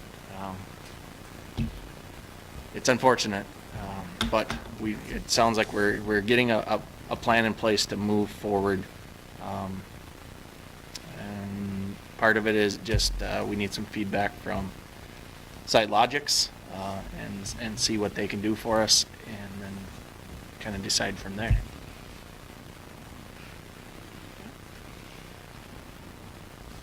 Any questions for Buildings and Grounds?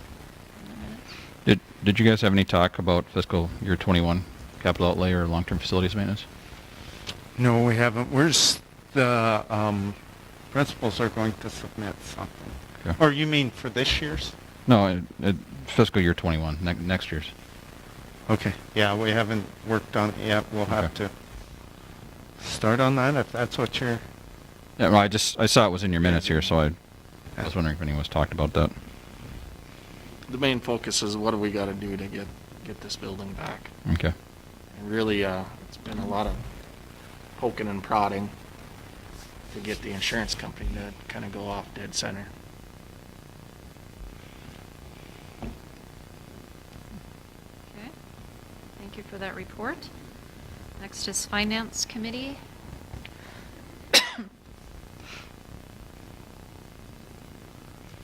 We met on December 7th. I can give that quick report. We talked about retirement at BRE and how that was going to plan out and retire, rehire. We talked about the time the principals spent with additional time during July that was actually beyond their contract. And we're grateful for that. I just want to say that was above and beyond. So grateful for that time that you gave us.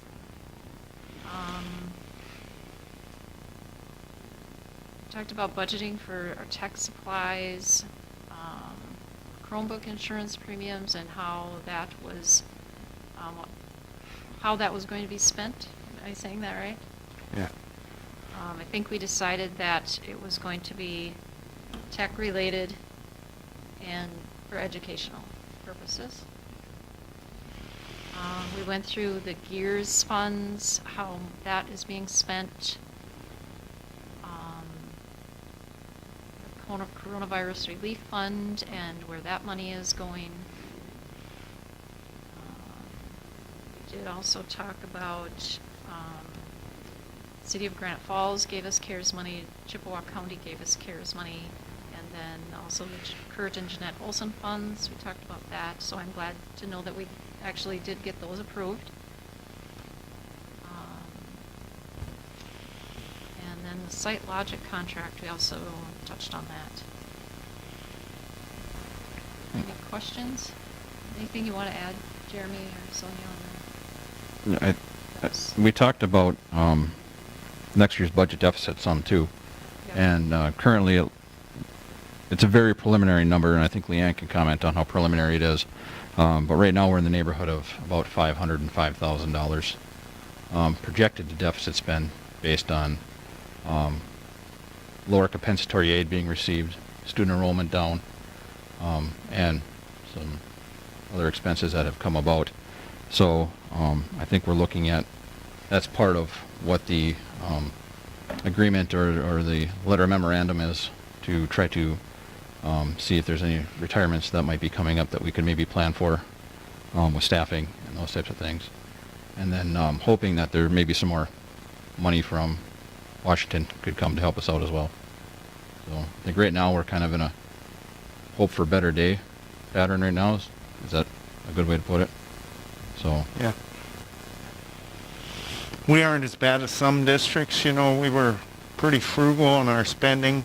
Hopefully that will pay dividends throughout the spring semester and starting next year. our biggest hit was the reduced compensatory aid due to lack of the free and reduced applications being approved. That was a $125,000 hit to us next year. So there's also hope. I don't know if you've heard any more, Leanne, about if they will give us a waiver and grant us to stay at this year's level. No, that is, they don't like to use the term hold harmless because that's something that the businesses are looking for, is the hold harmless. And so, but I think we understand the concept. We'd like to be held to last year's compensatory rate at the very minimum. But at this point, that's not scheduled to happen without interventions from the legislature.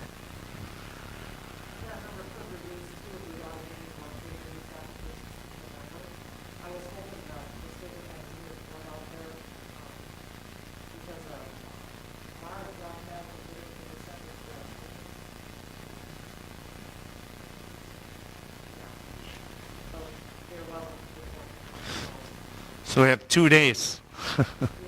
And then after that, it doesn't change. So we have till the 16th of December, and then that's our last MARS submission.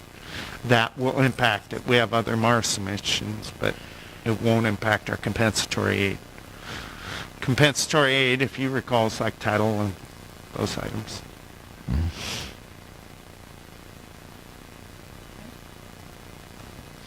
Questions?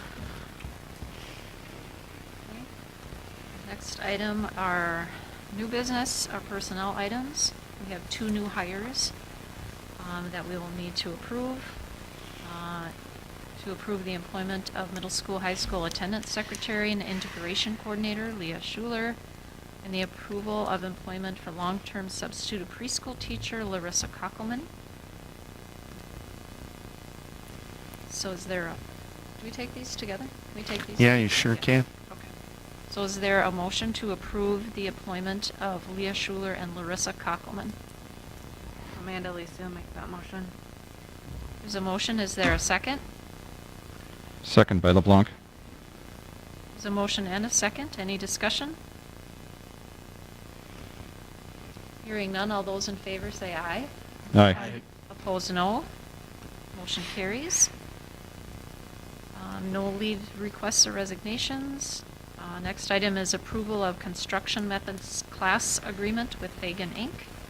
So this just reflects a 3% increase, and that's not an increase to Fagan or anything like that. That's the fee we charge those other schools that participate in it. Last year, if you recall, where were the students from, Mr. Luff? Do you recall? Lakeview. Okay. And so that's the fee they pay for taking that class, to pay for our portion of our instructor. So is there a motion to approve the construction methods class agreement with Fagan Inc.? I'll make that motion. There's a motion. Is there a second? Second. There's a motion and a second. Any discussion? I have a question. Now, is this the class that's going to be offered in a second semester? And it's set to start even though we're in the...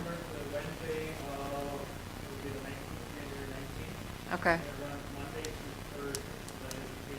Okay.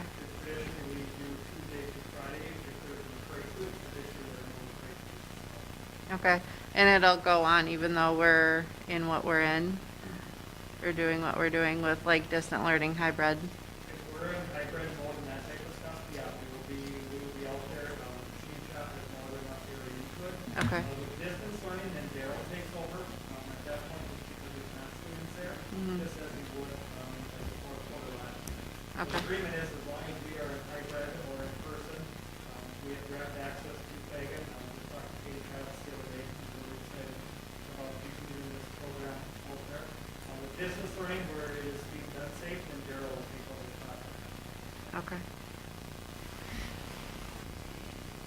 Okay, there's a motion and a second. Any other discussion? Hearing none, all those in favor say aye. Aye. Opposed, no. Motion carries.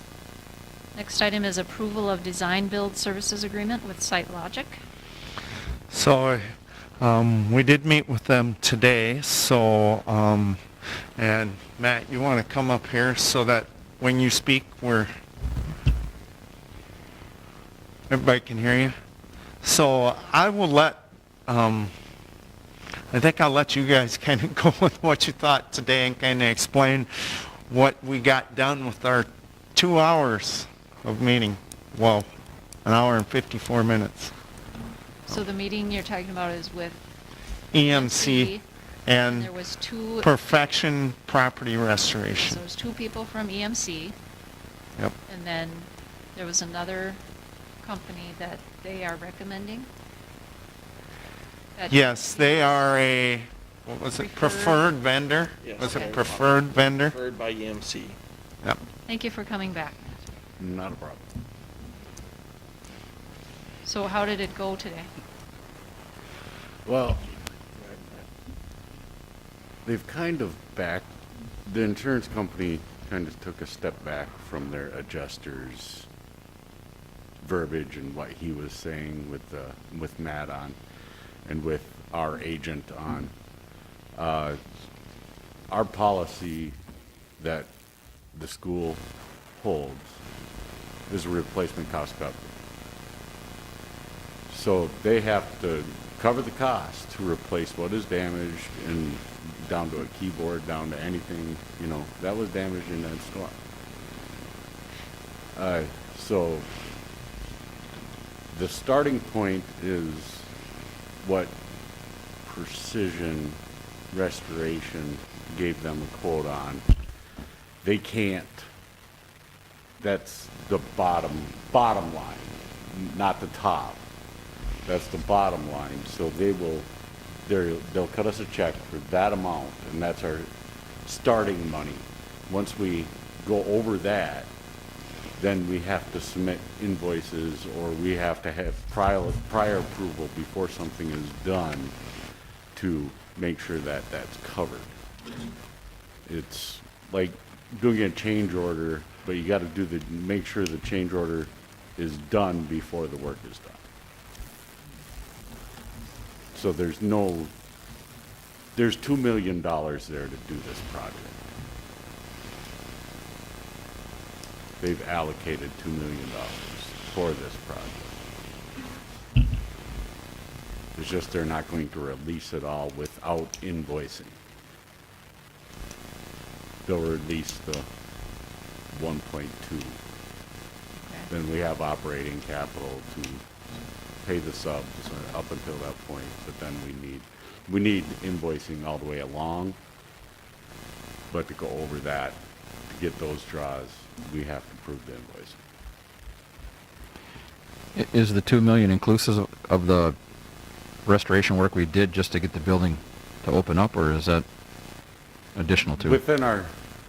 Within the insurance, they have to pay for that as well. Like Okay. if we have to tear that back out, that's temporary, but we needed to remediate it.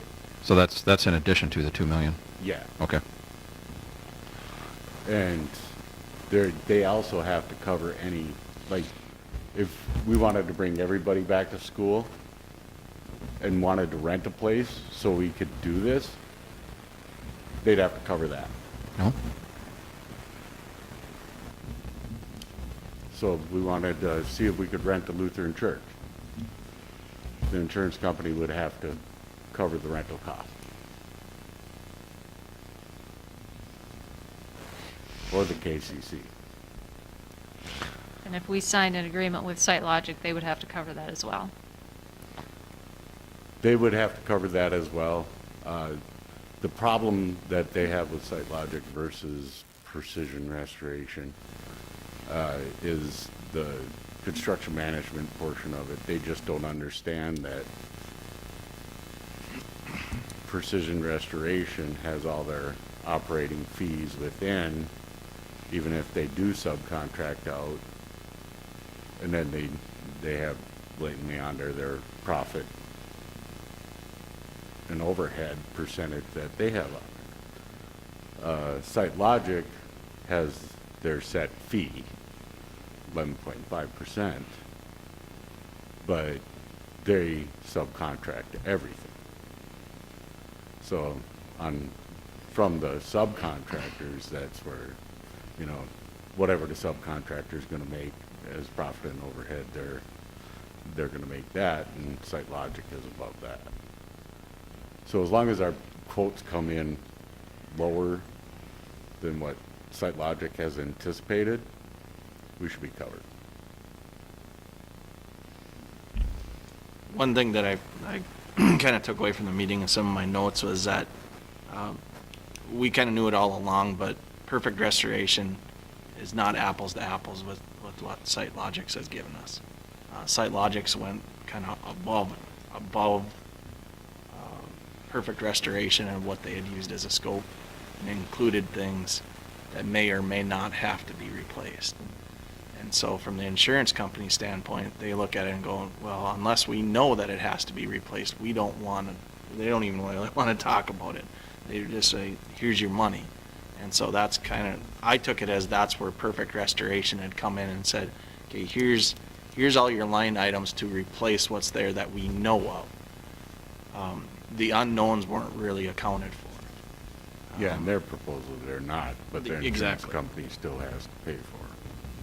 Which of course will turn into possible change orders later on. And one of my concerns with that is change orders typically can delay things, and we don't have time for delays right now.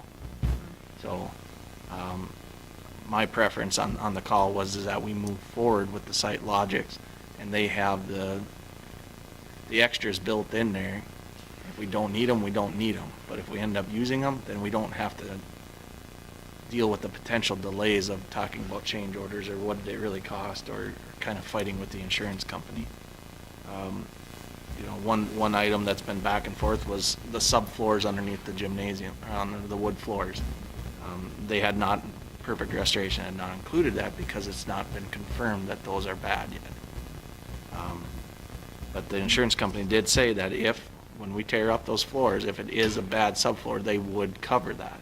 They will cover the unknowns.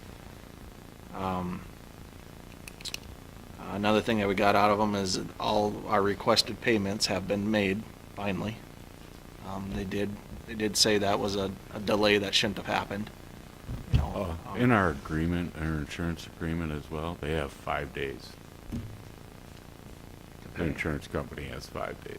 5 days? Yes. How long did they take? 6 weeks at least. 45 days. I had a very boring afternoon reading that agreement. Yeah. So they're not holding up their end. They hadn't been, but as you confirmed, right, we have everything. They've released money for us to start demo, which was what, 122. 127, somewhere in there. Yeah. Well, it should be 127. It should be 127, but what they finally have released, they said it's being UPS to us right now, so that we'd have that money to start demo. EMC would not have a problem paying equal amount to a Site Logics. They don't have a problem whether it's Site Logic or Perfect Restoration. The whole point of bringing Perfect Restoration in was basically a check bid. They wanted to keep Site Logics honest for what they had, for what their bids were. And after talking to them and telling them that, you know, what Site Logics has is they've accounted for things that we don't feel that Perfect Restoration has. If they're needed, like Matt pointed out, if we have to go to the 3 bids or prove to them that this is needed above and beyond that base amount, then they agreed to move forward with it. So it was a good conversation. Like I mentioned before, it was just a conversation that should have been had 2 months, getting down into the details and really EMC finally asking the questions and coming out and just being a part of this. My personal opinion, the guy that they had in charge failed. He failed us all miserably, And so now his next boss up is the one that was on the call and did the majority of the talking. Our rep, our point of contact, really, Yeah, our adjuster didn't say much. no, he didn't have much to say. So, I was pretty hard on him. Everybody else was pretty hard on him. well, with good reason. A lot of apologies. Yes. We did get, I guess you can call it a commitment from Perfect Restoration that if we pull the trigger, that they could be here Wednesday to start demo. And Not, the demo bids are yeah, hand in hand. We're talking Perfection Restoration, I think, is maybe not even $1,000 less than what Site Logic would be. But So- they have the people to do it right now. Site Logic would have to go out for bid and find that person to come in and do the demolition. There's time. So I contacted Scott Munson to say, you know, here it is, you know, how quickly can you be here? We need to, I would really like to have the demo done so that when we walk back in here January 4th, I know what that space looks like. And then we talked about too, putting pads down on that floor. And you guys know we cut some holes in that floor, so we got to get that fixed for that to be able to be used in the meantime. Again, are you just thinking of tearing out the plaster, over break, and then we really can't still use that site because we need to put lighting back in there Well, of some sort? that's true. Yep, I forgot about putting the lighting back. We'll have to get the lighting back in before it's usable. So really, the demo, good point. The demo isn't enough, is it? No. It's still not usable yet, is it? space, no. We're gonna have to put those lights back up. It's the first step, but it's not the only step in making it usable. There's a So then, does process that to it. level the playing field with Site Logic better? Because Site Logic, I mean, let's face it, PPR, Perfection Property Restoration, they're just gonna demo and walk away. That's how they do it so quickly. They're like that Insight. That's all they do. It's just that one thing. And Where Site Logic would do everything. they do everything, but I don't know that they can get here as quickly. That's what But we're running into. I forgot about the lights. That's the trade-off, is it sounds like Perfect Restoration can get here sooner, but we also run the risk, if they didn't demo enough or demo everything that's needed, Site Logics comes in with their next contractor and we still have to do more demo. The handoff might not be a smooth one to go from one company to the other one. It may, but it may not. Yeah. Um, Well, and I don't know if Site Logic, didn't we talk once about Site Logic only taking part of it, and they said, no, it's kind of, we need the whole thing, because that's how our budget's built. It's most likely money-driven, but Yeah. yeah, the excuse that they had, well, I shouldn't call it an excuse, the reason that they had was that they felt that they would miss out on things, or Okay. organization, it would be messy to How go many- from How many one square to the other. footage are we short to get all the high schools back? Can you find out that number? I mean, could we get? Well, I think If what he they're- really if needs to they're- do if they have probably to is pay figure out any- how many classrooms he can make out of that space, right? I know, but what I'm saying is, if they have to pay rental costs, we could get triple-wide job site trailers Yeah, in we here, or something like that, and they'd have to pay the costs, and they'd be in a parking lot, and the kids could go back and forth to a classroom. Because we have checked Yes. into renting places, way back in, was it March or in, when, I don't even Yeah, remember. we checked August. into the church over The there. church, and we had the agreement, and then it 14 by fell 20s. through, so. Yep. Even if we lose a little parking space, but we get all the kids Whatever it back to takes to school, get back in here. because that space is going to take time to rebuild. I mean, you can't just demo it out and then use it. You gotta demo it out and put something back. So Rich, what did Scott tell you today? When you said today you talked to him? Yeah. What did he say as far as getting people in here? How long would that take them? He doesn't know. He doesn't have an idea? Because remember, if you guys recall, back in October, they had somebody that could show up the following Monday. Right. No, Scott doesn't know if that crew's available. That's not what Scott does. He doesn't. Sure. Mike, Chris handle that, getting the crews in here. So can he give us an idea, or is he going to get back to you with an idea? Yeah, he's going to get back. He was trying to reach out to him tonight. Okay. But I'm sure they're on the phone to see what they can get for contractors right now as we speak, but he couldn't speak for Mike and Chris. So give me a hot, What we're talking about here too is trust, okay? So I think I speak for the four of us that were there today. We trust Site Logic, right? I don't know that we can't trust PPR. Right now, I don't trust EMC. Well, there's only one in EMC that I really don't trust, and that's our adjuster. The new guy hasn't proven himself yet, though, either. Well, yeah, Matt hasn't. can you give me a high level of what the agreement is with Site Logic? Demo and rebuild? All Site Logic does is manage the project. They get people. Right, but Sure. they manage the demo and the rebuild, Yeah. Everything. everything. So No. what does PPR then do? Do they just demo? No, they We'll do the whole thing. they do everything as well. They have their own workforce that they bring in. One of our points of conversation today was, well, that doesn't allow any of our general contractors in the area any work. And they were like, well, we try use them when we can, but they sometimes don't fit into our schedule, or they can't meet our deadlines or whatnot. It just gave, a little circle around as to why they bring in their own contractors to do the work. And let's remember, Perfect Restoration is out of Illinois.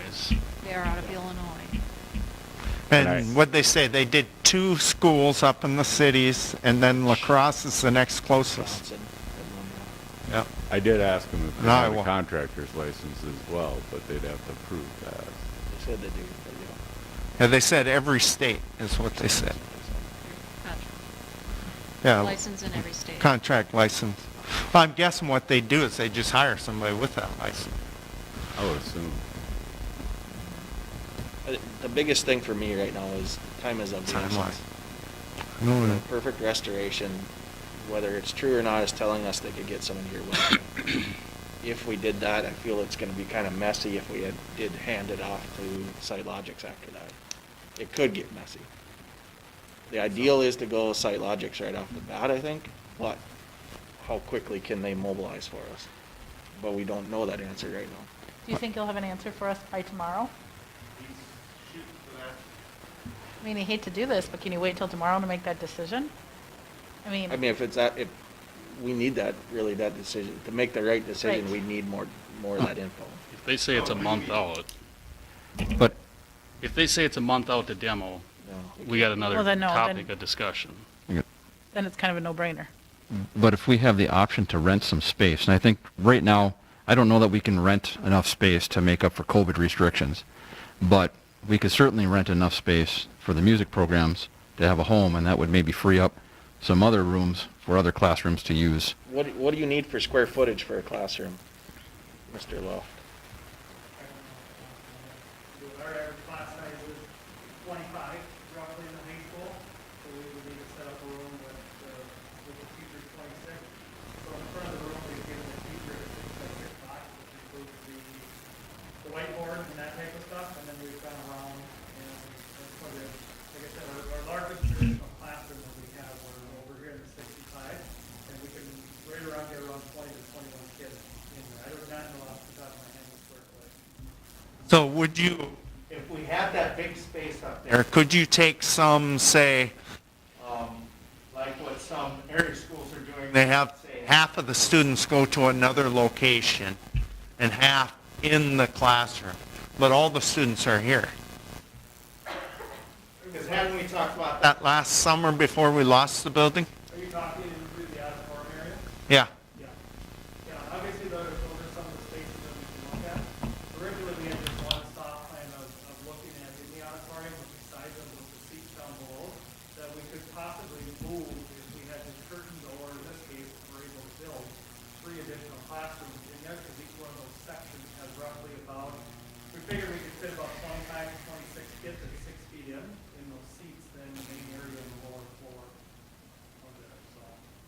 I think overall for the music, we would be able to put the whole choir down on the bass floor as well as the band being 9 feet apart, and the choir can all be on that space as well.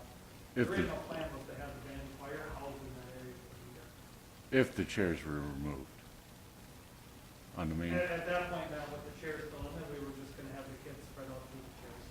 okay. A double wide, an open double wide could get you 500 plus square feet in each one. Yeah, the area that you guys are in here, at least, probably a little bit bigger.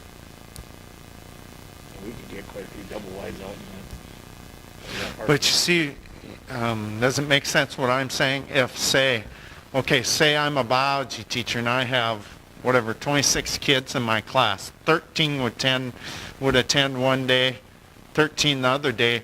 The other day, those kiddos would be maybe in mass in the auditorium. Does that make sense? So they'd be here at our building, but they wouldn't be in that classroom because I need to spread out more. This would be a plan in order to get everybody back 100%. Correct. I'm open to anything to get them back 100%. And I don't know Whatever that plans we got. we finished fleshing that out because At the very least, we could get some space to get us back to hybrid and still have the music programs have a home. And that doesn't put so much onus on having to start this week or next with demolition. We still have a plan moving forward, and we could move forward with site logic. Right. My biggest thing is, like we talked about, I don't know if it was last week or when it was, but our biggest hurdle is rooms, right? I mean, we just don't have the space to bring the high school back 100%. So if we found the space, whether it be double wides, triple wides, or something else, we would be able to bring the high school back 100%, correct? pending staffing. Well, but we talked about that. Staffing wasn't an issue. Not right now, it is not. No, but we Correct. can't. No, I know. We can't do a lot of, we got to deal with what we have right now. And right now, staffing is not an issue unless that's changed, correct? Having enough space to spread the kids out, that's what my problem was. So if we can get creative about this and like Matt says, go back to EMC and say, okay, because that part of the building is not done, we need these trailers in order to get our kids back. You think that would fly with them? Or you think we could push that through, Matt? Oh, yeah, it says right in there. It's in our insurance policy. Where do we get them? William Scotsman. Yeah. There's a number of places. I mean, Satellite trailers. And these we trailers? can get you, I mean, Question, but we've used them they have on heat? job sites Oh, for yeah. years. Yeah, they're just like a trailer house, Okay. Oh, yeah. only they're bigger, Heat and power. much bigger. Yeah, you temp power in. It's important. Heat is important in winter, Oh, yes. it's all under that same power, electric. If you remember before Fag and Inc. did their expansion on their building, they had Yes. a large trailer out We had a the triple back wide side. out back. Yeah, and they had that there for quite a long time. They bring them in, set them up, you're done. Tear them down and away they go. They're temporaries. Yeah, it doesn't take them long to set them up. No, double wide they could have set up in a day. And the insurance would pay for it, that's the main thing. That's Yep. the main thing is, that's true. You have to get a little creative. But if it means getting them back and giving them some kind of normalcy, but still staying within the guidelines that everybody needs to have, definitely think it's something we should be, at least look into. So the item on the agenda was to We approve digressed. the design build services agreement with Site Logic. Hijacked it. So is this the same agreement that you showed finance committee? No, there's a version 2, Okay. because we looked at. Yep. Yep, I thought, The new version is a design build. They hold all of the contracts they submit to the school board for payment, or the superintendent for payment. So they're I the would ones that go- bill us. I don't pay anybody but SiteLogic. In the case of Perfection Property Restoration, the same would be true there, as I would just pay PPR. And you've worked with SiteLogic previously. No, they worked for the school district. No, they did our HVAC project. They're now the new company. So Buzz, is You're it next. Comstock? Yeah. He now works for SiteLogic. He went to a different company, whatever. This is kind of something that broke off of, I forget the name of that company. UNESCO. UNESCO. UNESCO?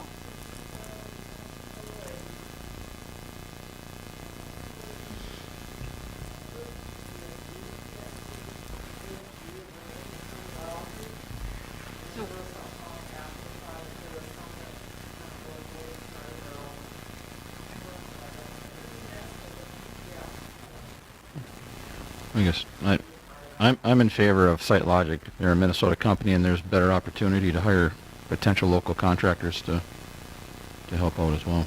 So, the question is, would you support it if I can get SiteLogic to have it demoed by whatever, January 4th? Oh, absolutely. I think so too. Mhm. I think we digressed to the trailer thing so far. Maybe on my side was kind of a justification of why we should still go with SiteLogic, even though they Right. might not be able to jump on it as quick as Perfect Restoration. Maybe that's why I hijacked it so far the other way, sorry. So Well, now, That's okay, we had to think of everything. obtaining the double wides and the triple wides, That would buy us you're time. gonna hook me up with that? Yeah, we can Yeah, we can find get that some stuff. contact. All right.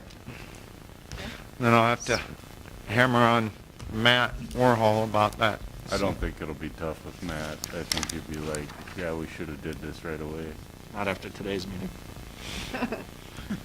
We got, take advantage of after today's meeting. So we would need, So is there a motion to approve the design build services agreement with SiteLogic? there should be some conditions there, right? Okay. So the only thing that makes me nervous, I wish we had, every meeting we have is a day too late, but what do we do if Scott comes tomorrow and says it's gonna be January 31st before they can start? That's the condition you need to put on. Right, smooth so that's why, motion. it's like we're, So I'll make a motion to approve SiteLogic's agreement if they can do the demo by January 4th, Rich? Is that what? Prior to. Complete the demo prior To to complete the demo prior to January 4th. Okay, I'll send something to him. Well, hasn't passed yet. My bad. Give me a minute here. So there is a motion to approve the design build services agreement with SiteLogic on condition that they can complete the demo by January 4th, 2021. Can I add one? Did we decide on a lump sum amount, or is it an actual percentage that we settled on with them? Yeah, it's 12%. You said 11.5. The new The new one says 12. that I says think 12. that's in the written agreement. And I'm sorry if I didn't share that with you already, Matt. I'll get it to you. And then there's a red line with the new estimates, the word estimates in there. So- Which they've come down on since the first round.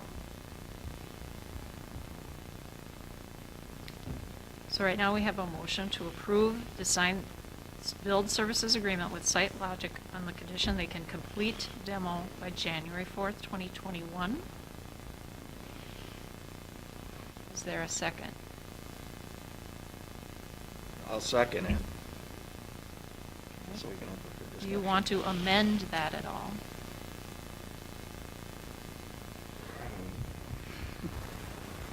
Because I think the numbers you're talking about are already written in the agreement. Mhm. So this motion would not need to have that, correct?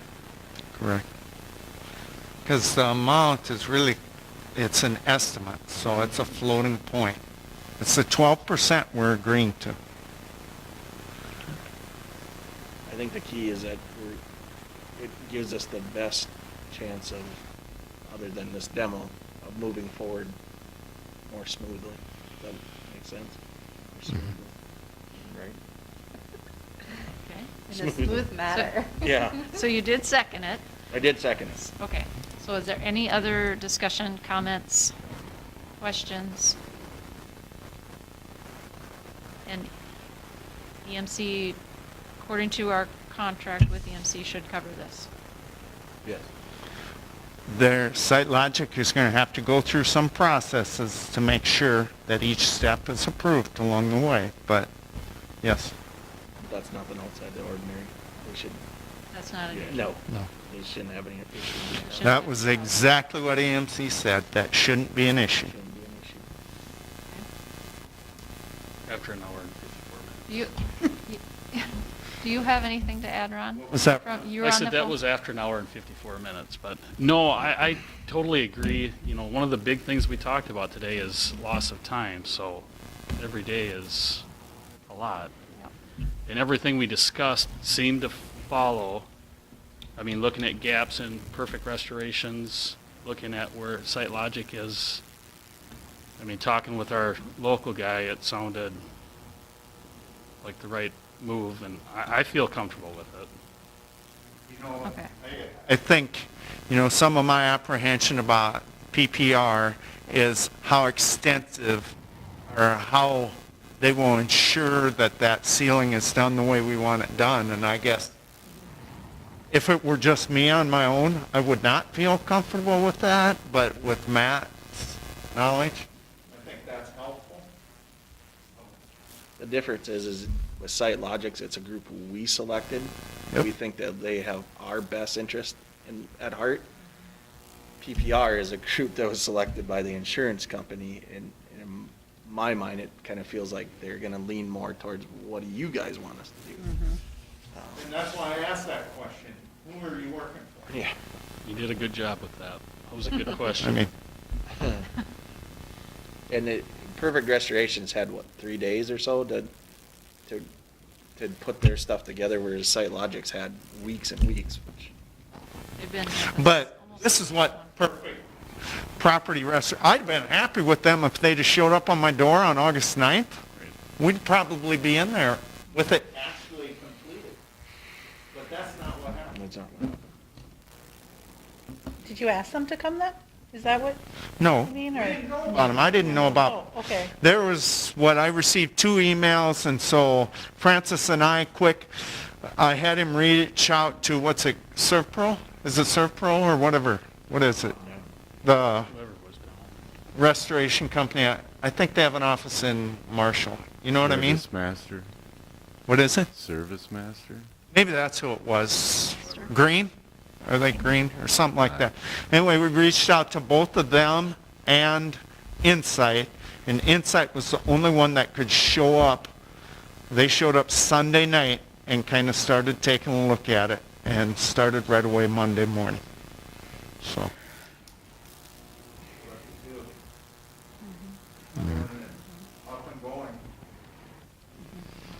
I think this is a big step just to get somebody under contract to get going.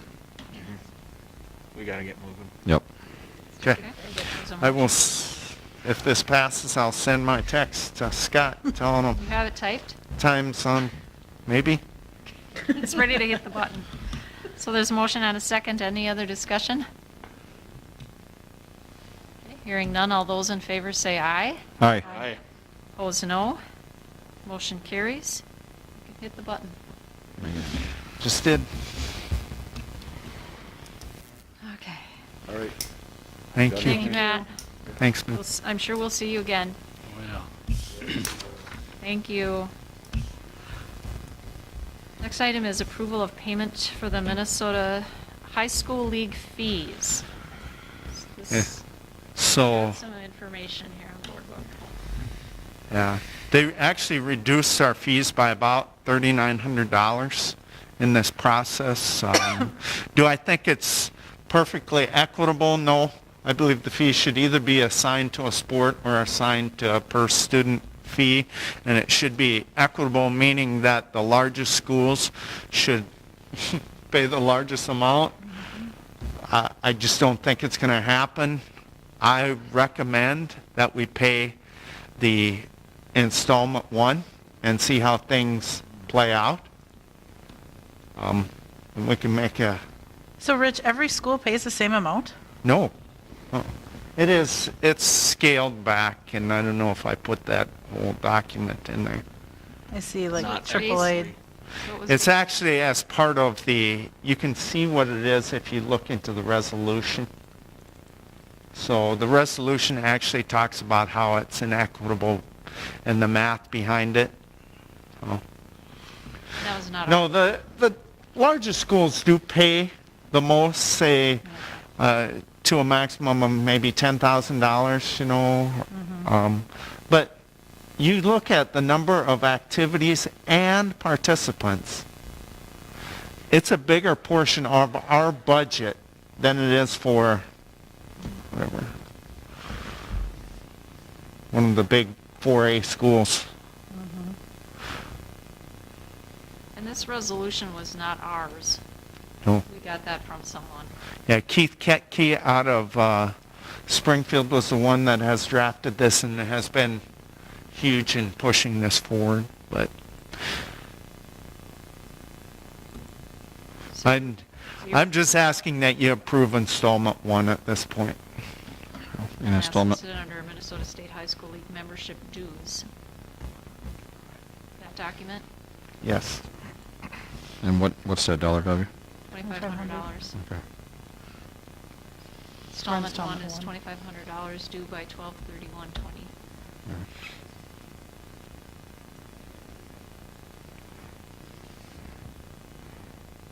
Or we can pay both. I'll make a motion to approve payment for installment one of this resolution. I'll second that. Okay, there's a motion and a second. Any other discussion? Okay, hearing none, all those in favor say aye. Aye. Aye. Opposed, no. Motion carries. Policy update.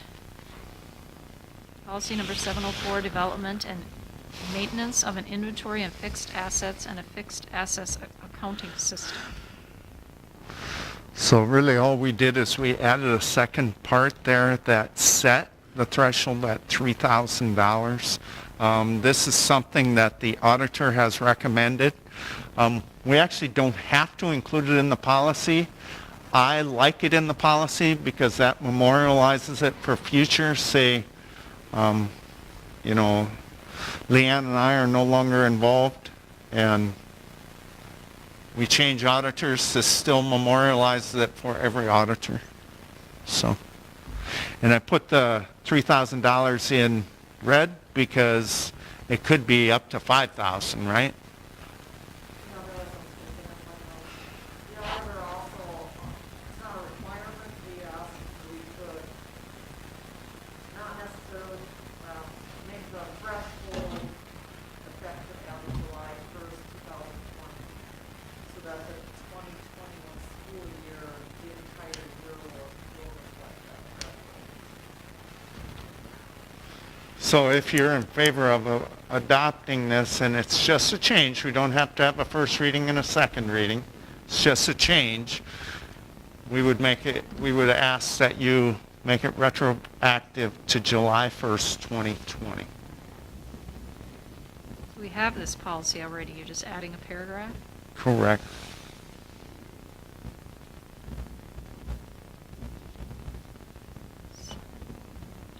So is there a motion to approve the change in policy 704, development and maintenance of an inventory of fixed assets and a fixed asset accounting system, effective retroactive to July 1st of 2020?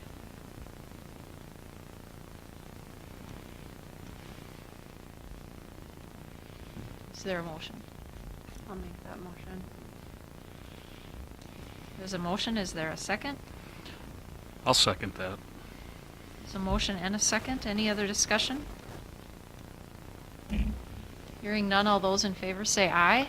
Aye. Opposed, no. Motion carries. Policy 802, disposition of obsolete equipment and material. And then there's a procedure 802A for disposition of obsolete equipment and material. Okay, let me get that open. Is it the same, just adding paragraph? The 802A is a procedure, so that is not a policy, but again, by having this procedure as part of our policy manual, it again memorializes it so that there's communication. So 802 is an update. That's a red line master from the MSBA. And so this would actually be, this should be the first reading, right, Denise? No, it's a change, so, okay, So we have an 802 already? yes. So the red line master is attached there.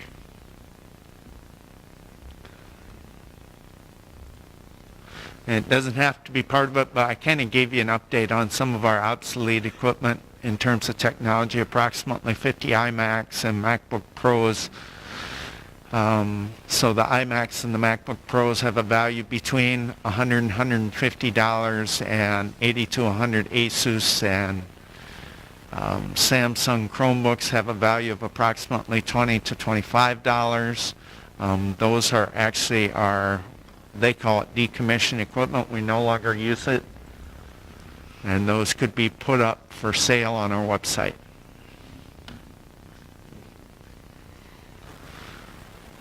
Sorry it's So taking all so we- long, but No, that's okay. it's a lot of hoops to jump through and follow up on. So we just need to approve the change in policy 802, Correct. and procedure 802A will just follow suit. We just need to approve policy 802 change. Okay, so there a motion to approve the change in policy 802, disposition of obsolete equipment and material. I will make a motion to approve the change to policy 802. Thank you. There's a motion. Is there a second? I'll second that. There's a motion and a second. Any other discussion? Hearing none, all those in favor say aye. Aye. Opposed, no. Motion carries. I don't have anything under discussion. And no correspondence. So our upcoming events, early dismissal on December 23rd at 1 p.m. We have no school for Christmas break, December 24th through January 1st. Our next board meeting is January 11th at 6 p.m. Anything else? Okay, call the meeting adjourned.